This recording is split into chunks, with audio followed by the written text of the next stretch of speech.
Hi, Ellen. I know this is how's everything? You doing something? No. I'm working home. And so much of my training by myself.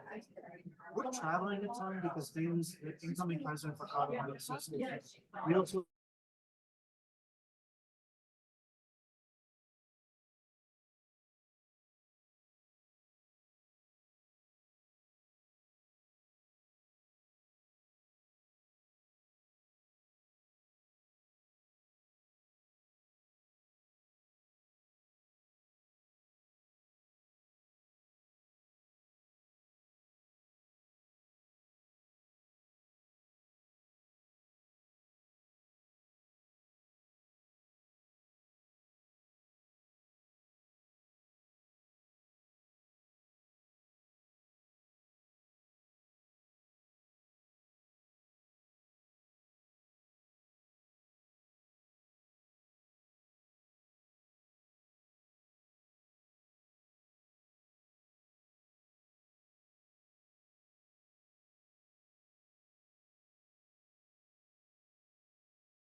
Gotcha. Okay. Talk about the beauty and the beast. Oh, my God. I'm glad you said it. I'm voting for her. Who's this? And I told Helen that. Oh, good. Perfect. It's always a good morning. Aware. My rule of never swearing at a town council meeting starts now. Is that gonna go out the window already tonight? It's a good policy. No, I told Sam, that was one of the first things she asked me. She goes, you shouldn't swear. Because I swear as a matter of course. I go, you know what, honey, I can keep that promise. You can try. Funny. She's my campaign manager, Ooh, she'll let you have it.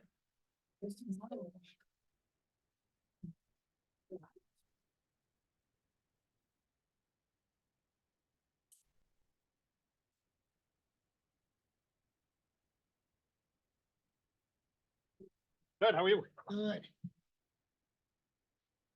You're still waiting for the moderator to arrive. Minor details. Kelly, how are you? Good, how are you, Tom? Excellent. How was your visit to the East Coast? That was. It was crazy. Yeah. It was crazy and quick and yeah. A whirlwind. It was definitely. New York's a crazy place, Yes, sir. especially when you're from Mike, Montana and Colorado. It's like, Had a meeting. it's a fish out of water for sure. Real- So, That cool? so yeah, it's Real a whole different world. Yeah. It was, we were right down in Rockefeller Center. So we're right, I'm second place to Marika. going back to my hotel the last day I You're walked you're on the end. Rockefeller to Fitzpatrick Hotel over there, like at Fourth and something. But yeah, it was the walk was somewhat eye-opening, shall we say. It was Oh, just really? just Usually a just paper lot guy of- too. it was New York. And I looked only rough, did this because Yeah, I'm hoping it just helps me really- keep my and head up. A lot of construction going Yeah. on stuff I too. definitely prefer paper and I was like, nope, I can do this. I'm gonna be Yeah. okay. It was crazy, crazy for Yeah. sure. Like our May here. Oh, yeah, exactly. It was wet and yeah, Still largely paper. wet and rainy and, but yeah. Things that are All online. things. I now work for the public defender. What's going on here? We got huh? a malware attack. What do we got going on? Her conduct So we a were, town hall we meeting. were pen and paper. for- It's bananas. Tom, Jimmy Manila. Nice to meet you. Nice to meet you, Yeah. sir. How are you? I'm good. Good. I'm Excellent. Our participating. problem was we couldn't look Local at the map, Democratic right? Union. So like, There you we were go. presenting it yesterday. Last time I ran, I told, Get into your I group. told the first question, They're all about. why are you running? Of course, that took me by surprise. Ooh, And, it was because I didn't think Yeah, oh, anybody yeah, else there's was a lot gonna of, run. like, you didn't like. Yeah, run. You just can't do it. Uh-huh. You know? Could do almost nothing.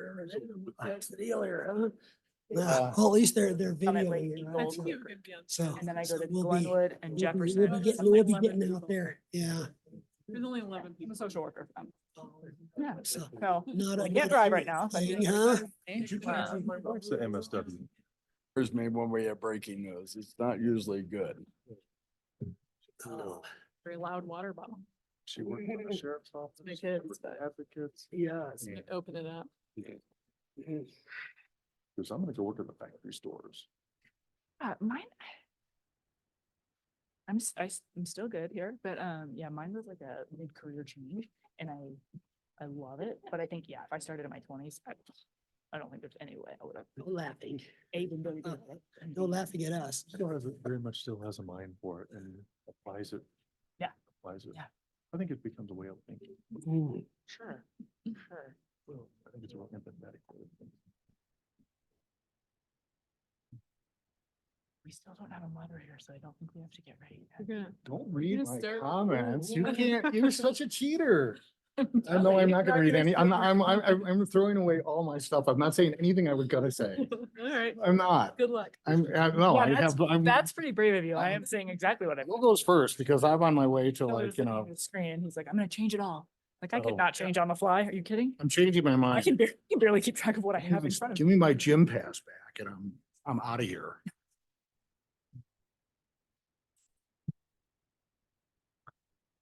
You guys are just gonna Oh. grin at me the whole time.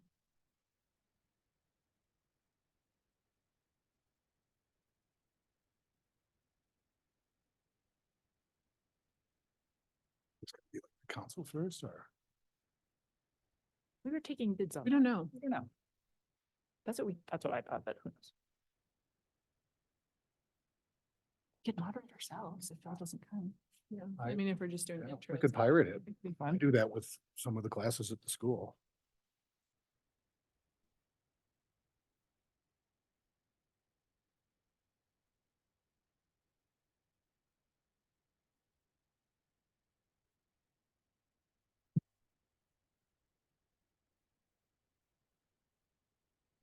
Or when everyone just gets quiet and stares at me. Where your other kids live. Well, let's see. Is there anybody? who- Got one in Like, we've been Champaign, Waiting for something. I'm like, Phil's still not here. Oh, Phil's down here. one in Chicago, So how long do we give him before we go home? Long Beach, California, one in Dallas, and one in Houston. We need to do it ourselves, huh? Spread out. Here, there, and everywhere. Yeah. You'd think he'd be a little more punctual. Found where they want to You'd be. think, and huh? They're there. So one at home, a boy or girl? Probably straight from. Caught in the middle of COVID. Yeah. Didn't have much of a senior year in high school. Maybe. Was that What does he do? Does he work for the Daily or no? No, he's Crystal. Yeah. Radio, that's right. I spoke to her Yes. How long we Guys on the radio. moved here when she started middle school. She's probably the same age. She's graduated 2 years ago. Sophomore this year in college. Yeah. Yeah. Yeah. Honestly. Or she knows. Yeah. I think That looks really old. It is, yeah. Take a look at this. That's really cool. We did know that. I really do. From the late 60s. Reminder. Really? Yeah, and wait till you see the pictures inside. Because we had a flag that we had for snow That's sculpture. got For all the just like- wrong reasons. Snow sculpture too. And we had a Kingdom of Records flag that That'd was be a pain in the ass. many years old. Yeah. I don't know where it ended up. I think Nalen's got it, but I'm not for sure. Oh, gosh. Yeah, there's some ancient stuff here for sure. Peak 8 and that's it. Vermont? huh? Wow. They on? Yeah, back in the day when the T-bar went up the south side of the bowl instead of the north side. Yep. Is that Sigurd? It was Sigurd 1100. Rockney? People are up there, 11. She was Uh-huh. gonna 13. go off to college and stuff. And then And I know one of them 13 is, here. I know two of them are not voters. Stuck with So- COVID. So she missed her first year of college. See. Decided after that, you know, Wonder if Sam's I one. don't think I want to spend the money to do that. the guy was I can standing do there. this goes through a on my own. meeting. And these kids all learned during COVID how to do Oh, online yeah. school. Although she did terrible at it. Some, high school. some were better than others. It's Yeah, terrible, it's but she really- learned her lesson. That set my kids back a little. Yeah. In I couldn't terms of quite study get it. habits. Where do you live? Oh, just how to learn. Pinewood too. I live with the poor And people. takes all her classes Oh, over that's from fun. the poor people from Arizona That's fun, State, though. same classes. that Right in the people center of take. town. And then when I got here tonight. Yeah, it was great. very Well, similar. It's, Talking about like. I was one of the first people that moved in. Oh, Yeah, you know, Sigurd, Rocky and Trigby and all those guys? I know of Yeah. most of them. Okay. I actually worked for Sigurd. As a carpenter. Every time I took her off, he'd call me. I mean, I was like, Swede. I love buttons. Swede. Touring That was an insult. It's, Jobs in town was on the framing crew of Ski Hill condos. Friends were like helping me design. That was back in the day, Ski Hill condos. There Yeah, you go. uh-huh. Oh, yeah. Now we've actually got one of those. We had Yeah. Old and tricked out two picked this bedroom. Eisenhower design. What it listed for It was a pure rip, two bedroom for $1,000,000, something like that. Crazy, huh? Said online, it's saying it doesn't start till one of 6. my issues. oh, So just so you know, one of my online Yeah, I friends is just worked telling me for how they're- Sigurd they're and then I getting worked frustrated. for Charlie Upton. No. No, really? And, He's a good builder. yeah, oh yeah, he was great. And where's the food and then beverage? his son, that was. that Wait. went out of here. So tragic. You should know this about me. Anything for snacks or swag, Yeah, that, I couldn't imagine. No, I couldn't even imagine. So mostly snacks. thank God my boys are getting safe. Like Peyton Rogers. You never know. You never know, but, No, God, yeah, Nobody's got a guarantee. no. Some like. Those, So have you got grandchildren yet? No way. I didn't, I'm a rarity. I tell you what, it's late crazy. starter, bud. Yeah, well, you know, Spencer's 28, but, you know, I've got a granddaughter, she's 4 actually. Yeah. Tucker Lucille, and she's a doll. But, I didn't have my first kid till I was 44. they did, yeah, well, that's about for me too. So, Dick, so, 44. yeah.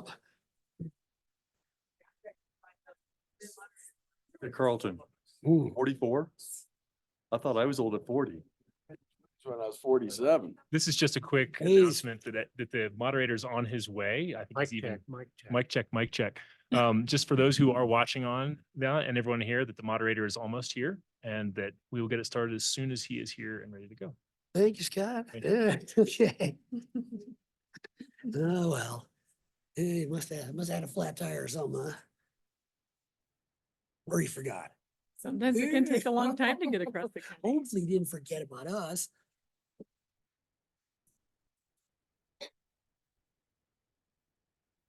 My dad was 40 when he had me, which is weird in the 60s.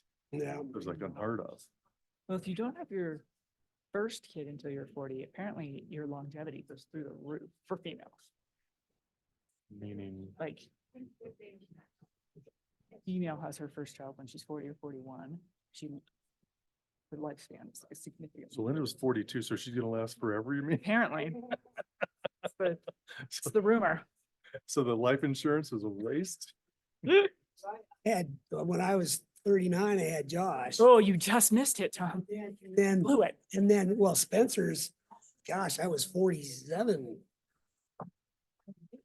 At him, so, Kidding. but he's freaking doing great. He's like 6'3", 220. I don't argue with him anymore. You go ahead, do whatever you want to Forever. do. What's that? I haven't seen your guys forever. Well, Spencer's in Fort Smith, Arkansas. Oh. So he's been there for 6 years, 5 years. So they moved there to have the baby and just worked out great. So is this our Kelly? guy? How old are your kids? This is our guy, I think, isn't it? Is this our moderator? All right, yeah. Good to see you, Phil. Sorry, we had to put things on the news, you know, I had to get stuff on the radio. Yeah. All right, everyone. Well, my apologies for running late. Thanks again for being out here at the candidate forum with our Breckenridge Town Council candidates and candidates. Thanks for being here as well. Great to see you all. I'm your moderator, Phil. I'm with Crystal 93 Radio. And we will get this started first with a big thank you to the sponsors. We have Altitude Realtors helping put this all on. We've also got Summit Chamber, Summit Alliance of Vacation Rentals, managers, and the Summit County Builders. So thanks to everybody who is helping to put this on. And of course, it's a big election, important election. All elections are important, but especially this one because we got lots of relatively new faces plus some incumbents running as well. So we'll start first with our candidate introductions. Each candidate will have about 4 minutes to tell you about themselves, why they're running, and anything else they'd like to share. Again, about 4 minutes. And Sarah with Realtors will be timing you right here. So she'll let you know when you're coming in close on, a minute or so. Yeah, she got the countdown cards. And don't feel like you have to use all 4 minutes if you don't have 4 minutes of stuff to say about yourself. I'm sure you do though. All right, and we'll start right here with Michael, and then we'll just go around all the way to the end. So Michael, feel free to start us off. Thank you. I'm Michael Hessel. I go by Mike, and it's going to be Michael on the ballot though. So my campaign stuff will say Mike on it too. And I'm really honored to even be considered for town council. I've been here for a long time. I've been here since 1988, 36 years. And that entire time I've been a short-term rental manager. I own Peak Property Management here in Breckenridge. But that's one of the main reasons that I'm here is because I'm very interested in especially the issues that are going on around that. But it's more about the fact that I really love Breckenridge and I really want to do everything I can for our town. We've been here for a really long time. My wife and daughter, my daughter grew up here and is going to college now, but she can't wait to come back. And we've always been into mountain biking here. She was a ski racer while she was here. My wife is skiing her age these days. So we just love everything about Breckenridge. I've also worked my way into being more and more involved. When I first got here, it was just smaller events like Genuine Jazz and working with the Summit Foundation and building the race course and all that. But more recently it's been more on boards, having more to do with short-term rental management. So I am on the board of directors for the Summit Alliance of Vacation Rental Managers. But also through that position, I was able to participate in the task force for some of the most recent short-term regulations. And that was a thing that really got me primed to keep this work up. I enjoy the work. I enjoy the people that I was working with, and I'd like to be of service to my town. Thank you. Thanks, Mike. And Marika. Thanks, Phil. My name is Marika Page. I have lived in Breckenridge since 2008. And since that time, I have had the opportunity to work for several different organizations in several different positions. And through those roles have been able to interact with a lot of different demographics in the town. And I think that's given me a unique perspective on Breckenridge, both our challenges and our opportunities. And I'm so excited to be up here running for council and to see people who are interested in meeting the candidates turn out tonight. When we moved to Breckenridge in 2008, we were the live-in caregivers at the Breckenridge Nordic Center. At that time, I was juggling 3 part-time jobs. So I had a part-time guest service position at the rec center. I then added a personal training position there. And I also had my own coaching business. And we helped revitalize the Frisco Rowing Center on Lake Dillon. And I became one of the founding board members of that reorganized group.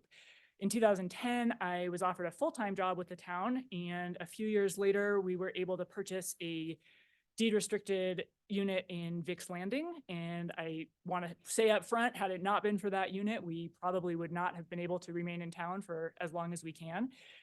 While I was working for the town, I also became a certified mediator in Colorado and started doing some volunteer mediation in small claims court. I continued that mediation with juveniles who were criminally involved when we moved to San Diego in 2017 so that I could be the primary caregiver for my mother at the end of her life. We knew we would come back to Breckenridge. We just didn't know when. We were able to do that in 2021. And at that point, I made a deliberate career change, getting my master's in social work from the University of Denver. Through that program, I was able to have two pretty impactful community internships, the first with the Summit School District, my second year with the Public Defender. At the end of my Public Defender internship, they created a position for me, and so I became the inaugural social worker for the Public Defender in the 5th Judicial District. I am also still doing some personal training at the Rec Center, and I'm the high performance coach for Team Summit's Nordic program. So through all those positions, I've gotten to know full-time residents, second homeowners, visitors, families. I've managed large staffs, all of whom were juggling part-time jobs, and also, you know, a wide variety of people from different socioeconomic backgrounds. And I think that's just given me a really unique perspective on where the town can go and how we can build on things that we're already doing. Great. Thanks, Marika. James. Thanks, Phil. My name is James Manella, and I've been a full-time resident of Breckenridge for 14 years. In 2020, I ran for the position of Breckenridge mayor. I came in second. I got like 35 votes. But I'm not giving up. Basically, I'm a fitness athlete here in Summit County. I'm also a paralegal. I received my paralegal certification, and I'm just about to receive my associate's degree in paralegal studies with a minor in criminal justice from the same college, Colorado Mountain College, right here in Breckenridge. Prior to that, I was in the financial world, where I worked on trading floors in Chicago as a member of the Chicago Mercantile Exchange. And I studied psychology and English at Northwestern University in Evanston, Illinois.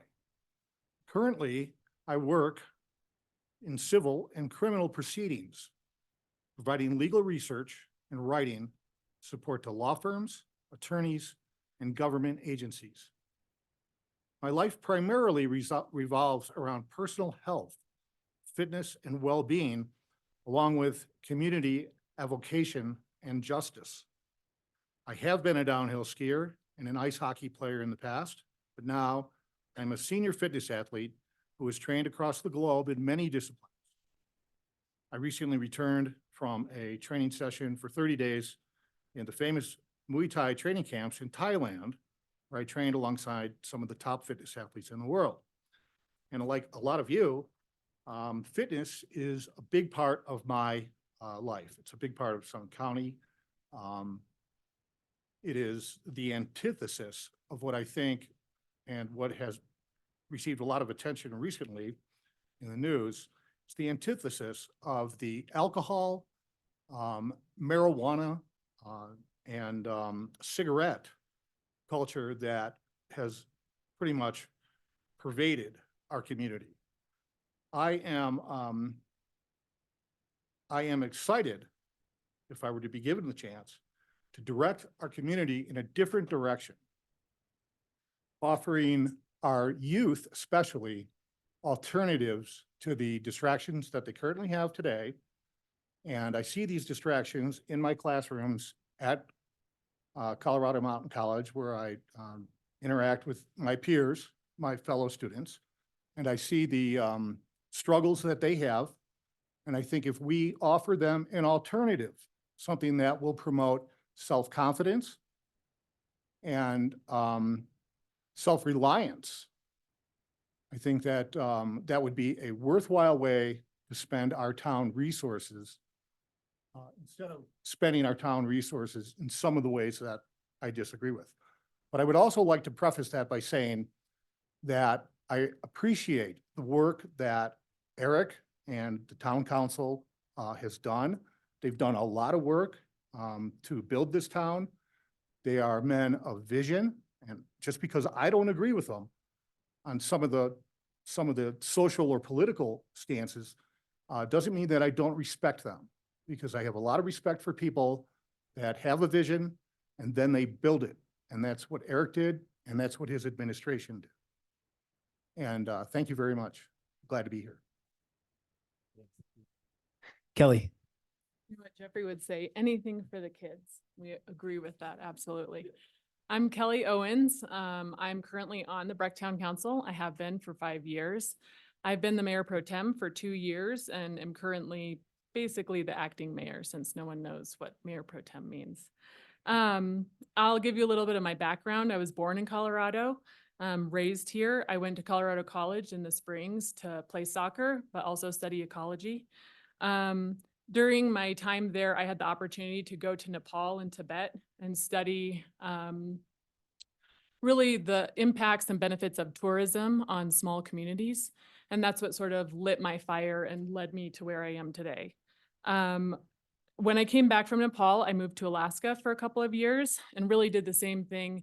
I was focusing on communities that had never been hooked into the road system.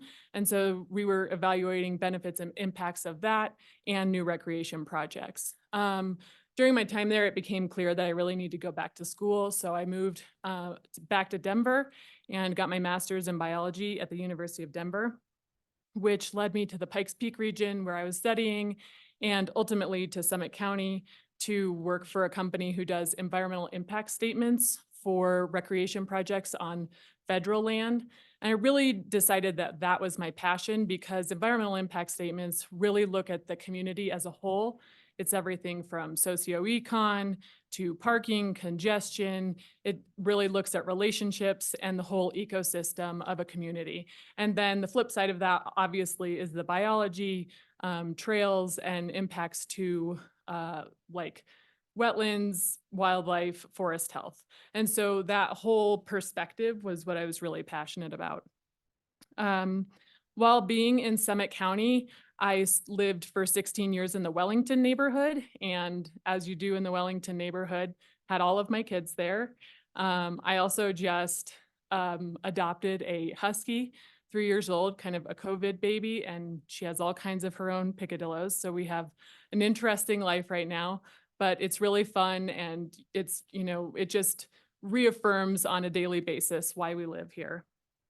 I've also spent 8 years on the Planning Commission, 9 years on the Little Red Board. As part of Town Council, I've been involved with BREC History, BREC Tourism, BREC Creative Arts, and right now I'm on the Events Committee. So I feel like I have a very good, well-rounded perspective into our community. I really feel strongly that my background is well-suited to be a leader in this community and really take perspectives from many different competing resources and make meaningful advances within the community from working together with people. I also think that it's super important to have been on Town Council to run for the mayor position, because there are a lot of relationships that are very important to cultivating and making sure that you can work together. I also don't have any conflict of interest, and I'm really not a one interest party. I'm very, I'm well-rounded. I'm interested in seeing the community as a whole and really working forward together. I just am super passionate about the town of Breckenridge, and I would love to be the leader and the mayor in this position. Great. Thank you, Kelly. Tom. I'm Tom Day with my sexy voice here. So I've had, I don't know, laryngitis for 3 weeks now. I'm kind of sick of it. But anyway, I've lived here. It's Tom Day, T-O-M-D-A-Y. First of all, I want to tell you my bolo. We're kind of coming back into style now, but my dad actually made this 55 years ago from a stone we found in Montana. So that's why I wear these crazy things. But anyway, I was born in Cortez. So I was born in Colorado. I grew up in Montana, had an amazing life there. And then when I graduated in engineering from Montana State University, and I was also a ski instructor at Bridger Bowl. So my ski school director from there came down here to Breckenridge to take over the ski school. He was on the U.S. demonstration team at the time, and we brought PSIA to Breckenridge, Professional Ski Instructors of America. And so from there, that's how I got here. And that was 37 years ago. So since then, I've been involved in a ton of things. When I first moved here, I was a ski instructor and a waiter. So I know the hardships of trying to survive in this town and living in a place with 3 and 4 and 5 people and struggling to make rent and that sort of stuff. So I've been there and done that, but I was a builder, and then I took a class on how to become a realtor. And I figured, God, if this guy that's teaching this class can do it, I can do it. So I got into real estate, and it's worked out really well. I started with Moore and Company, Moore, Moore, and you might remember that, but there's very few people here who would remember that. But I started with that, and then from that, we morphed into Breckenridge Associates. So I was one of the founding members of Breckenridge Associates. And then from there, I went to Sotheby's for a while because I was lured from to the big international company, and that didn't work out. So after a few years, I started my own company now. So I'm in Nest Seekers Real Estate, right on the north side of the Canteen restaurant, which you guys probably know. So I see Jay all the time because he feeds me a lot. So, but real estate has been absolutely amazing, and I've had a lot of experience with that. But I've also been past president of the Ambassadors, which I don't even know if the Ambassadors is still going, but anyway, that was a while ago. I was on the board for Team Breckenridge, Team Quantum ski racing. I'm also been on the board for the National Repertory Orchestra. I've been a 30-year member of the Breckenridge International Snow Sculpting Team.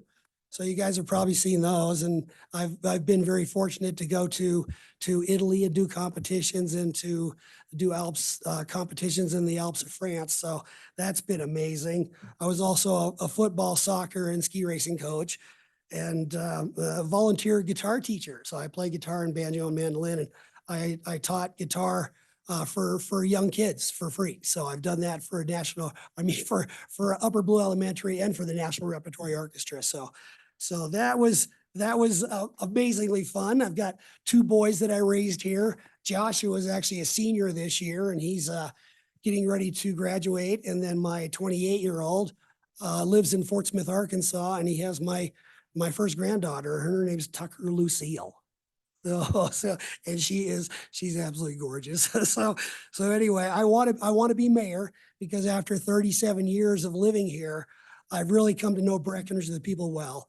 I've worked in real estate, the basis of the town's economy and prosperity, selling homes to out-of-towners who want to move here. Breckenridge used to be a happier place that welcomed visitors, and it seems like it's not quite that way anymore. Now many residents are angry about visitors and newcomers because they've been demonized to them. But many of us are they're driving up housing prices and rental prices. Tom, Yes. we ran out of time for the intro, but I'm sure you'll be able to hit a lot of those points here soon. You're done. Sorry. Hey, I've got a lot to say, so. Yeah, we'll have time for that. Well, there'll be some good open-ended questions coming up after the intros.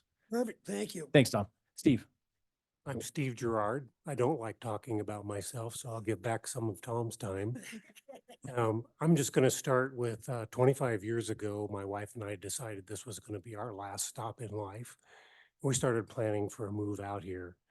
I, like Marika, have lived all the roles that people have in this community, from visitor to owner of a small condominium, coming for longer periods of time as a kind of a part-time resident, to buying a lot, building a home, and moving here full-time 8 years ago. My daughter finished middle school and high school here. Marika hired my wife immediately after we moved here as a fitness instructor at the rec center. I started scouting around for something to do because being retired wasn't really in my wheelhouse. Saw an ad in the paper for the Town Planning Commission. I thought that sounded really interesting. So I applied, and I didn't get it. And I applied again, and I didn't get it. And the third time I applied, I'd kind of gotten to know more people around town. Eric called me after the interviews and said, I've got good news and bad news. And I said, well, it's always been my policy to get the bad news first. So he said, you're going to have to quit your job at the golf course. And I thought, I love working at the golf course. And he said, we're promoting you to the Town Planning Commission. So I've been on the Town Planning Commission here I'm finishing my 7th year. I'm going to end 8 years at this term. During that time, I thought, I love this. I love working for this town and all the people who are here. The first time there was an opening for an appointment to the town council, I applied for it. I didn't get it. I was second. Dick got it. I applied again for the next opening. I didn't get it. I was second and Kelly got it. But in retrospect, I'm really happy about that because they have been outstanding servants to this community and individuals working on the town council. Third time around, I'm hoping this is going to work for me. I'd like your vote. I believe that my 7 years of experience on the planning commission, being involved in virtually all aspects of the town council activities other than the policy making, makes me qualified to step up to the next level. Thanks. Great. Thank you, Steve. And Dick. Steve, thanks for the kind words. I appreciate it.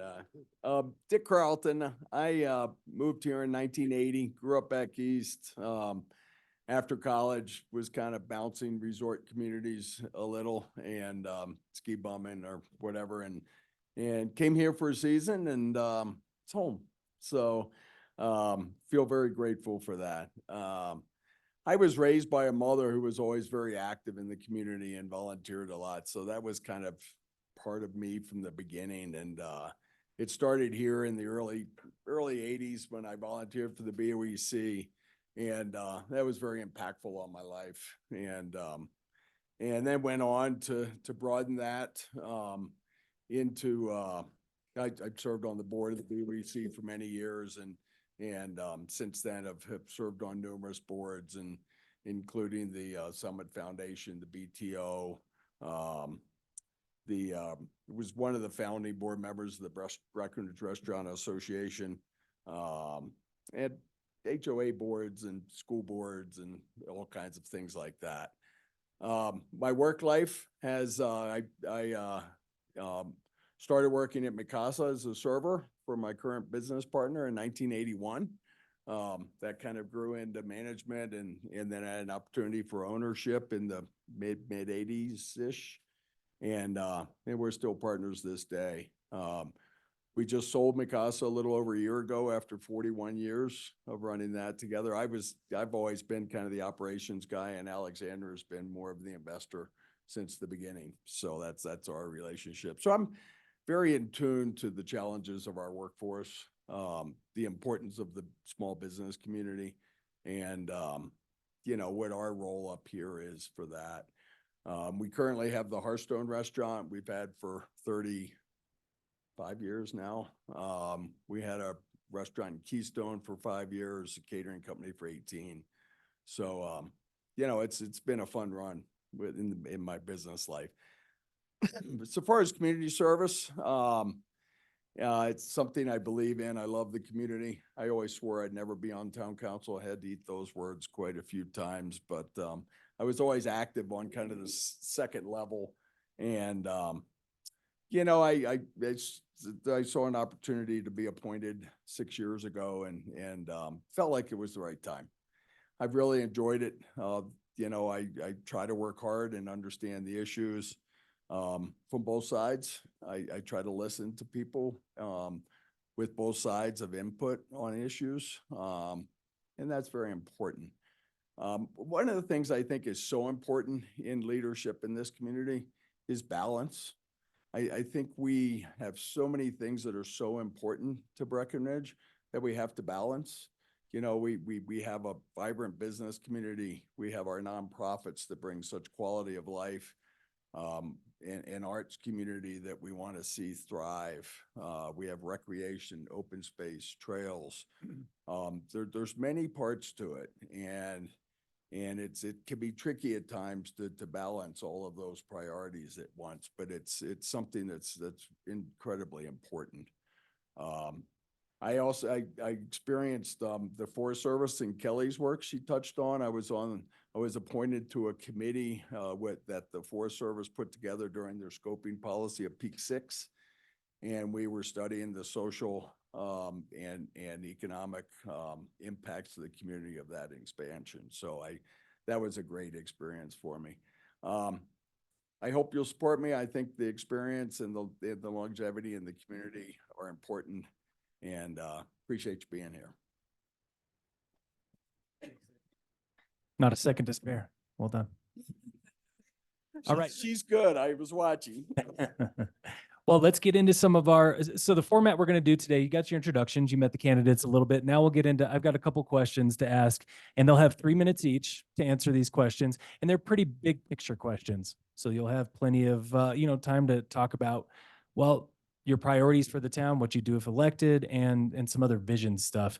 And then I've got our lightning round that'll come after, and it's going to be one sentence or one word, but try to keep it short, try to do your best back of the book interpretation of some of these big topics that Breck is facing. And then after we're done with that, I'll put it out to the audience. And if anybody has questions, you can direct them at one candidate if you have a question for one candidate, or you could ask it for all the candidates. But I want to leave plenty of time to have questions from you all if you have questions as well. All right, we ready to rock? Let's do it.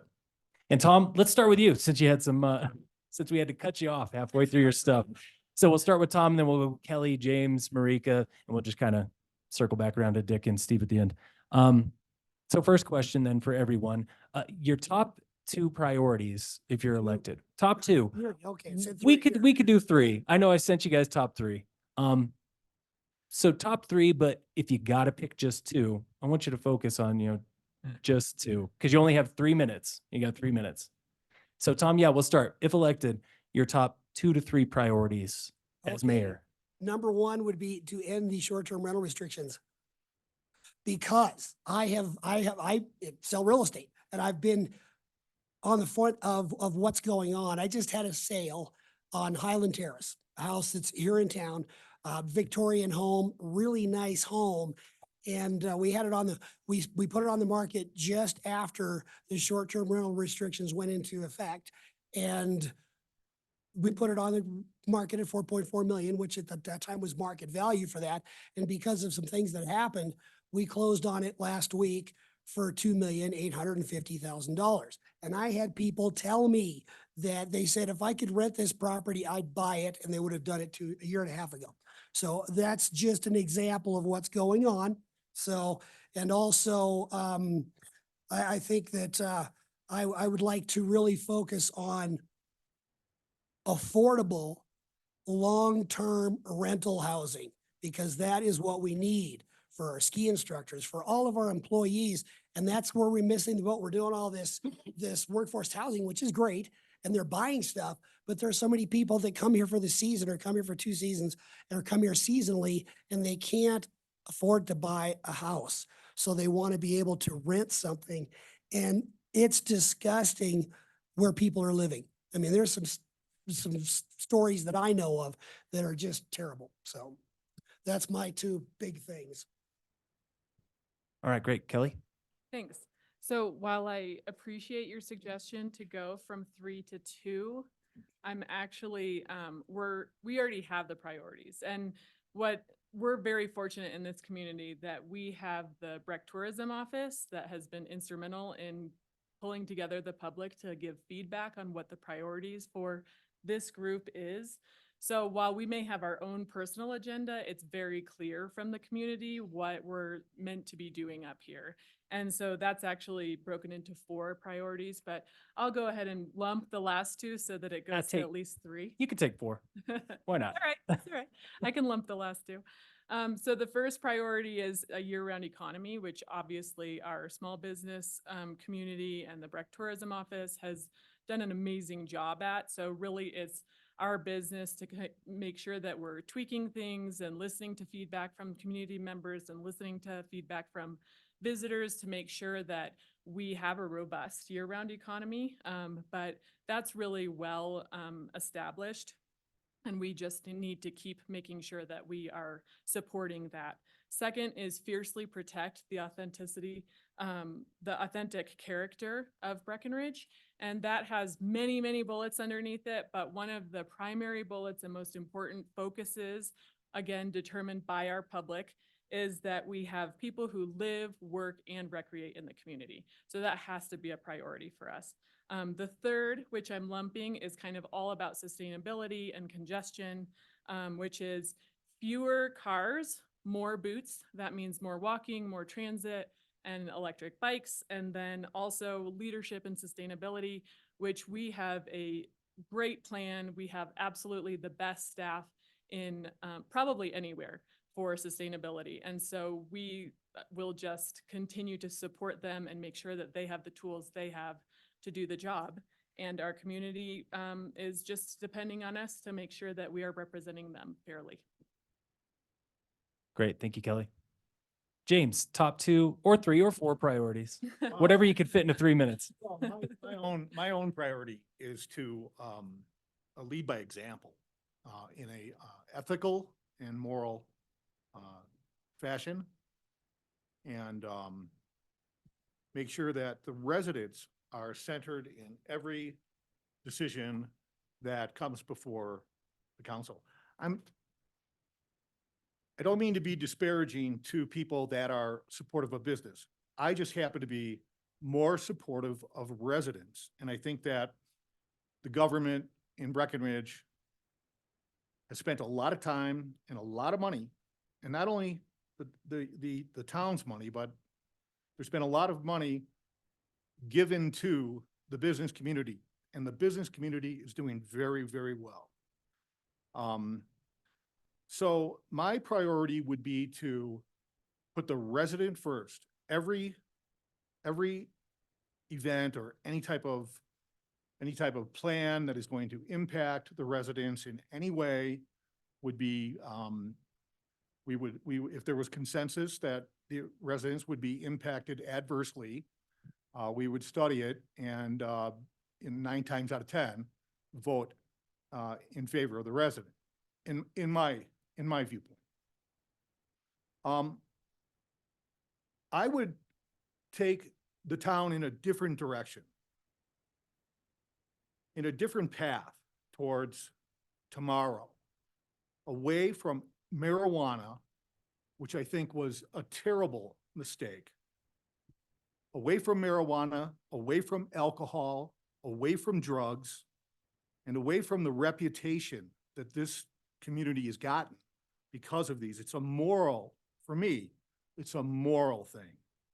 You know, I don't want people coming here and we're selling them marijuana that gets them so confused, they don't know where they are.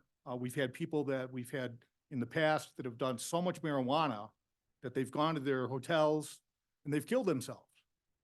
The same thing with alcohol. Not that, and I'm saying this from experience. You know, I don't like the idea of people coming here drinking so much alcohol in these events that are sponsored by the tourism office, and then having these people wandering around town, drunk, you know, performing all types of bodily functions in our alleys, et cetera. And in some cases, not making it back to their hotels. And we find them in May under the snow or the ice by the ice rink.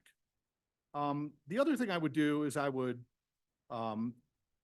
move the town more in a direction that would emphasize fitness activities like Ironmans, trail running marathons, bike and Spartan competitions, and many other types of things that would make the town healthy again, happy again, and a town where residents can trust the town leaders to do the right thing by them every single time. Thanks, James. Marika. Thanks, Phil.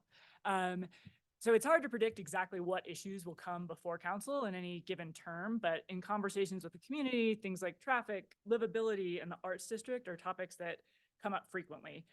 But regardless of what topic actually comes up, my top 3 priorities as a council member are accountability, community, and collaboration.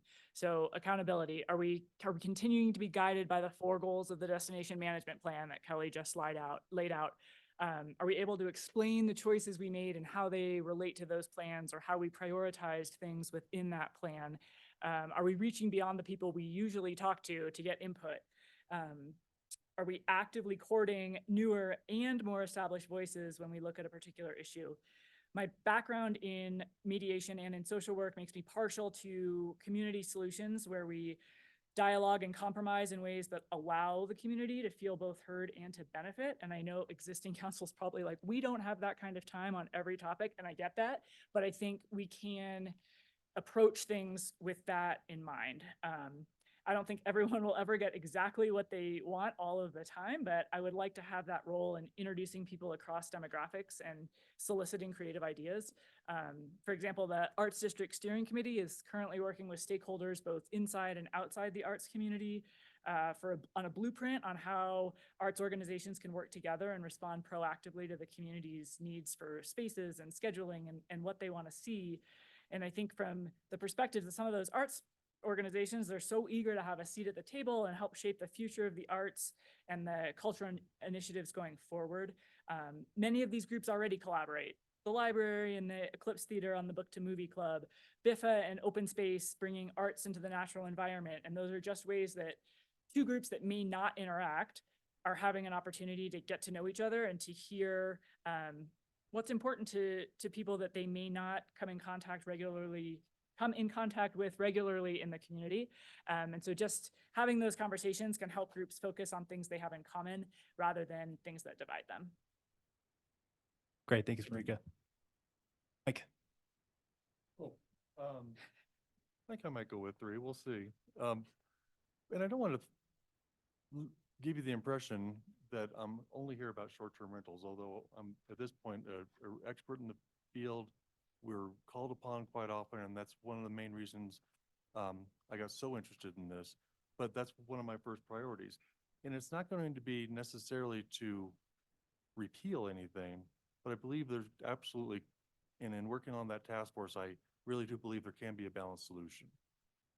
It's important that we consider a lot of the things, the impacts of short-term rentals and how those affect our neighborhoods. So one of the things about that too is using more precise data, and some of the affiliations that I have are going to be able to provide the council with that. I keep feeling that the council keeps coming to our community for information, and I just think it's going to be more efficient and important to the short-term rental community to have someone on the council. But it's very much, and I know Dick believes it's very much like I do, it has to be a balanced solution because he was on that same task force. The other is I put down a thoughtful direction for the development to the 2 areas north of town, the Block 11 and the McCain property. They're huge parcels, and they're going to be so important to our future of town. We're certainly not going south, but we're absolutely going to be going north, and they can provide so many solutions that our quality of life, like the McCain property already is. It just came up at the last town council meeting. But some of the development that can go on out there is going to be kind of get it right the first time. And I'd really love to be part of that process. And I am going to throw the third one in because I very much agree with Kelly about the sustainability efforts that the town is already participating in. It's amazing what we're already doing. And it's atrocious how we're doing so far and how far we have to go. But this is another thing that me being on the council can be of service, because it's really important for our visitors to be part of this process. If our visitors aren't part of this process, this doesn't work. And I'd really like to participate in that way in particular. Great. Thanks, Mike. Dick. Yeah, thanks. Appreciate it. I'm not going to repeat because mine are also around the destination management plan. That is the guiding document for our community, developed and with much input from the community. So I'm going to take a different angle on the fly here. It's about the people. The people provided us with this document, guided by the BTO and Lucy Kay. It's a document that's a process that's been sought after by many, many other communities. It's been so effective. If we focus on the people, that really hits all 4 of those high priorities. And I think one of our greatest challenges right now is our workforce. They are the lifeblood of this community. They are what bring the character of this town. They are also critical to the workforce, to having a vibrant business community. I've been on the housing committee for over 6 years. We've worked on a lot of different housing. We've done a lot of for rent units, from 40% AMI all the way up to 180% AMI. We've done public-private partnerships. We've done, federal tax credits where basically the feds paid for our housing for us. We provided some land and infrastructure and they built the housing, the first, Alta Verde project. But we really need to focus on the people and the citizens of our community of all kinds. You know, we can't forget the arts and we can't forget the open space and the trails, and there's so many pieces to it. But if we keep our eye on the ball of the people in our community, I don't think we can go wrong. Now, using a document like the Destination Management Plan to help us strategically get there is imperative. We can't just shotgun decision-making up here. We really need to follow and stick with our guiding document. So the ones I had were the authentic character of the town, critically important, and a vibrant year-round business community, very important. Sustainability is huge. So really that destination management plan is a critical tool for us. So thank you. Thanks, Dick. And Steve. Thank you, Phil. I took a little different approach to this question as well when I thought about what my answers might be. It is a given, as Kelly and Dick have said, we have our marching orders if you work for the town as to what the local community wants. And when I wrote my little bio for the website, I said, we're going to use a locals first lens to look at the issues that come before the council. So then I dialed in a little bit and said, well, what are some of my passionate issues that we have right now? Anybody who's followed any of the planning commission meetings where we talk about these things, I am passionate about the dark sky certification. It fits into our town in a lot of great ways. Number one, it's environmentally necessary. Number two, it's energy conservation oriented. And number three, it creates a tourism industry that is in addition to what we already have to build our year-round resource of tourism. I found some things while I was going through, just getting ready today. I found an old map that I was given by a local resident, goes back to the early and mid 60s, and it starts out, the Kingdom of Breckenridge, family fun the year around. Okay. And just today, we made the Denver Post with our friend Isaac, and the Denver Post is recommending adding a family-friendly day trip to Breckenridge for your summer plans. So these are the kind of things that we need to be working about, and I think we need to be aware of. Affordable housing is also a passion of mine. The town has adopted a 5-year blueprint for how we're going to address this. At the end of 5 years, we're already a year into it. We should have 1,000 new housing units online. I want to see that happen. I want to be part of that. Finally, I've been involved for years now with the BGV development of the north parking lot, North Gold Run lot, and Peak 8. And I want to be part of making sure that that is thoughtfully and carefully completed. We're building out. It's going to be our last chance. I think it's really important. And my time on the Planning Commission has prepared me to follow that and steward it through the council. Great. Thank you, Steve. And Steve, I'm glad that you mentioned some of the recent national press, local and national press that Breckenridge has been getting. My boss brought that up today at our staff meeting, that Breckenridge, we're back in the spotlight. And I know BTO's had a little something to do with that, but it's not all BTO. I mean, it's you know, people are looking for places to go to, and it's good to always remind them that Breckenridge is here. No matter what you feel about the parking lot on July 4th and MLK and all the other busy days, it's good to remind folks that Breckenridge is, you know, it's in the hands of creative, thoughtful people like yourselves. So let's move on to the next question. And this time I want you to hone it down to one issue and one issue only that you think the current council is overlooking, and then give some, you know, thoughts on how to either address that issue or why you find it important. But more importantly, I want to know why you think it's being overlooked. and why it's important that it should not be overlooked. So we'll start, I guess we'll pop two people down and Marika, we'll start with Marika this time. And then we'll do the same thing, going clockwise. How long is this? 3 minutes again. 3 minutes? So yeah, plenty of time. So yeah, one issue only that you feel like the current council has overlooked, and your thoughts on that. Oh, you were clear, Phil. One was capitalized and bolded in this question, so we Yeah. got it. One issue. Style. One of the things I like best usually about living in a small town is our interconnectedness, right? So we used to say you can't honk at someone at the stoplight because 5 minutes later you're going to run into them at City Market. One area we can improve on as a community is acknowledging our interdependence. Everyone in the community has a valuable contribution to make, and we need contributions from all those areas to keep town vibrant. We need teachers and police officers and small business owners and Lyft operators and volunteers and people who can financially contribute to the nonprofits so that we can all live here sustainably and have the opportunities to enjoy the environment that drew most of us here.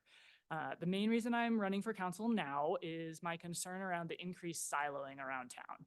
So the assumptions we make about someone based on their profession, their income, or the neighborhood they live in, and the growing assumption that there are winners and losers on a particular issue as opposed to finding mutual wins. More often than not, each of us believes that our answer is the right answer or our way is the right way. And sometimes I do have really good ideas, but what I'm actually really good at is listening to your ideas and taking what Jay wants and Jeffrey wants and Barbara wants and Scott says, and trying to make sure that everyone's voice is heard and that in the final solution, everyone feels like they got their win out of it. I think we can all be better at seeking out new voices, actively listening to those we disagree with, personally reaching out to stakeholders that are going to be affected by upcoming decisions, and then intentionally soliciting feedback. It takes a lot of courage for someone to get up at public comment during town council and to say something. And I think that's a good opportunity for council to kind of know, even if that person is factually wrong about what they're saying, that's a good feedback for us that the messaging may not be exactly what we intended, right? If people have a different version than what we intended them to hear or see or think or feel, that's on us to make that correction. I think one example that's not going to come up tonight because it's nowhere on anyone's current agenda is the City Market Shopping Center, right? That's a central part of town. Almost everyone, it touches almost everyone in town. And if we're going to make changes there, that's a great opportunity to reach out to so many different stakeholders, from the business owners that are there to finding out the business owners that aren't there and why they're not there. It's a central location. It could be a possible place for some workforce housing, but in general, it's just a really good opportunity to get as many people to the table as we can and to hear what's important to everyone. Great. Thanks, Marika. Mike. So I saw this question and I immediately said, you don't know what you don't know. I say this all the time, and I've said it even tonight, and I say this to anybody that'll listen. If you read the town council package, you're gonna learn 4 things you didn't know. And then I came to the town council meeting the other night, and I learned 3 more things after I'd read the package. And I don't understand why the answer to the question is it's about communication that we're overlooking. And it's not being overlooked, it's being worked on really well with the Breckenridge Tourism Office, with platforms that they're on, with the emails that they send, but for some reason it's not connecting. And I don't know why that is. I was talking to a client who called me for information about my management services. Like, oh, where are you at? I'm in zone 3. He's like, so do you know about the short-term rental licenses that you aren't going to get? He goes, oh no, I didn't know that about that at all. And like I say, there's some disconnect. And I serve as a secretary for another association, the Lodging Association. And it's just these simple messaging. And I'm always amazed what people don't know. And I'd love to be part of that process because I'm savvy with social media outlets, with some of my own messaging. And I feel like all that great messaging isn't connecting, and I'd love to be part of making that connect with our citizens and our visitors. Great. Thanks, Mike. Dick. Well, as a current council member, if I knew something we were overlooking, it wouldn't be overlooked. I would bring it up. But I don't disagree with Marika, what Marika and Mike said. Are there things we could do better? Are there things we should have started sooner? Absolutely. And we have to all learn from our mistakes, right? Communication's a big one. And it's not overlooked. It's just, we were constantly trying to do it better and better, right? We really learned a lot during COVID, you know, when Eric, to his credit, was doing his weekly updates on, social media, and we got so much input from that and how much that was appreciated. I think that's something we can learn from maybe, and get our new mayor, whoever that's gonna be, to do something like that. But yeah, there's always hindsight in any work that we do, and it's important. We need to know where we think we could be better and work towards it. So. Thanks, Dick. Steve? I think Michael is right about learning what's going on from the town council packets. And what I am led to by that is really this council, in the time that I've been involved with the Planning Commission, is incredibly forward-thinking and visionary. And if you aren't following their packets and their work sessions and their discussions, you don't know what's on the table. And there's a lot of things on the table.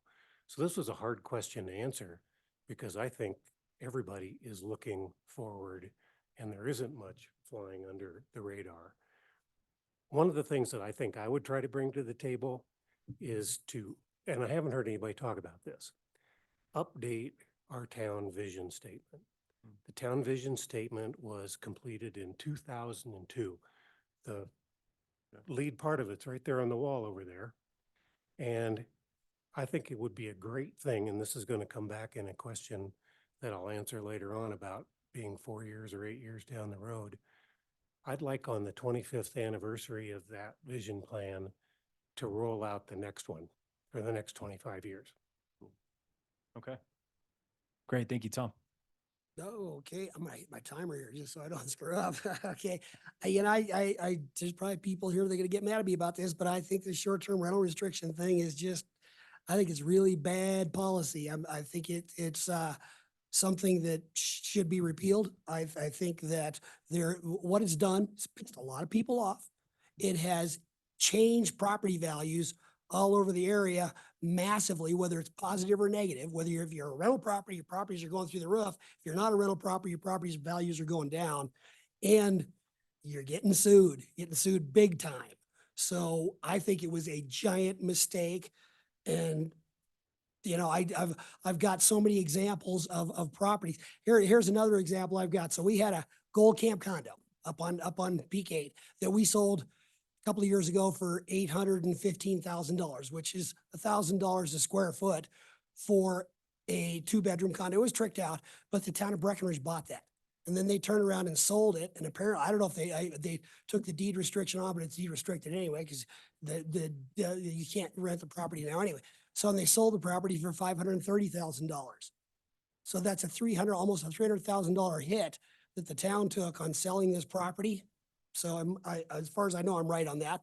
So I mean, that just doesn't make sense. And then the other property that I talked about that I just sold, they lost. They could have sold that property current market a year and a half ago for what we had it listed at, 4.4 million. That was their retirement. That's what they were planning on living their rest of their life on. And they turned around and sold it for $2,850,000, which is still a lot of money, but it's a far different amount. And Jane, who lives in the house next door, I'm sure she'd love to have her property worth a lot more than that, because I've never seen something so divisive that people are going like, we're right, we don't give a shit. We're gonna spend all your tax money defending ourselves for our bad decision. Sorry, guys. I'm tough, but that's the way it is. You didn't need your timer. Yeah, I managed to survive. Tom, thanks. You bet.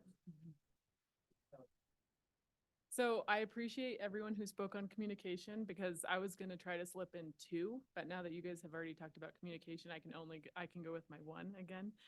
But this one came from the resident sentiment survey, which I do feel like that is a glimpse into what we might be missing. And I think what we need to really focus on over the next 4 years is building community connections. So that means everyone from people who are just trying to get in the door here, you know, trying to find a rental, trying to find something to buy, to longtime locals who are looking around and saying, wow, Breckenridge has really changed. Is this still the place for me? And then also for second homeowners. I mean, we want to incorporate and build people into this community so that they love and are passionate and want to give back to this community. We have lots and lots of nonprofits who are relying on people who, you know, be either giving their time or their money. And we have so many ways to help cultivate those, you know, build your village in Breckenridge. And that's really what protects that authenticity, keeps it a real working town, a place where people want to come and live. And that's the welcoming feel that we really want to provide in Breckenridge. And we know, I mean, everyone here knows that the better you feel about your community, the better services you're providing to our visitors who are coming here every day, the more welcoming you are, the more you're willing to go the extra mile for them. And I just think that making sure that we feel as one community, as Tom said, not divisive, but making sure that we really are working together to be as good as we can be with all our different perspectives and honoring those, like Marika said, and really working together and being a community. I just think building those connections is going to be good for every facet of this community. Great. Thank you, Kelly. And James. I agree with Kelly, and exactly what she said is the reason why if Kelly is elected a mayor, I think we are in very good hands. Honestly, I mean, you just can't, you know, well, that's one of the good things about this whole panel. You know, and it came up in the last election too. You know, like Dick said, you know, no, it's not perfect, but we have a good platform and good people trying their best to make it better, to make the world a better place. And in my notes here, you know, I say about the same thing, that we are a microcosm of everything good in America. And we are very fortunate for that, to live up here. And if we take care of ourselves, if we take care of each other, if we do the next right thing for the residents of our community, and what I mean by that is, you know, just think about, you know, eliminating, you know, give the resident a tag on his car so he doesn't have to pay 50 cents to park. You know, I think that would go a long way. The resident is already paying for the big parking garage. You know, let them park on Main Street without getting a ticket. The other thing is listening. Sometimes I think the town manager, for instance, sometimes I think the staff of the town have so much on their plate that they miss some things that are important to people. And one of the reasons I'm up here is because my fitness pass got pulled. You know, I have a Medicare plan, I'm 67 years old, and I'm not the only senior fitness athlete up here. It was very important to me to first of all, live to be 65. Mm-hmm. And then fitness is my life. And I just thought that in a town like this that has, what's the budget? 200 million a year, whatever it is. And, you know, to go back and, you know, to put the arm on the senior for, you know, $250 was, something that, was a mistake. And, anyway, I would recommend that, we, take better care of our seniors and, you know, do right by them too. And, if we do that, you know, ahead is a bright, fun, welcoming, healthy environment for you and your family that we can be proud of. And, you know, a town hall that's run by, you know, people that are accessible and open to new ideas and willing to listen. And I think, that some of that is, you know, kind of goes over the head of some of the people that are just a little too close to the trees. So Great, thanks, James. And a lot of what everybody had to say reminds me of what I just heard our new head honcho at Rec Resort say just the other day. John Copeland saying he's putting a new emphasis on return employees, not only because it's easier on training, right? Those people also are more invested in the town. They like where they are. And in the end, they're probably better employees because they care more about the people that are there. They're having a better time, all that good stuff. I don't know. I'm trying to set up a ski day with John. I want to pick his brain because I was told that a lot of the employees thought he was the best fit for that job, and they were very excited when he got that gig, even though nobody saw it coming. So that was kind of cool to hear about John. All right, next question.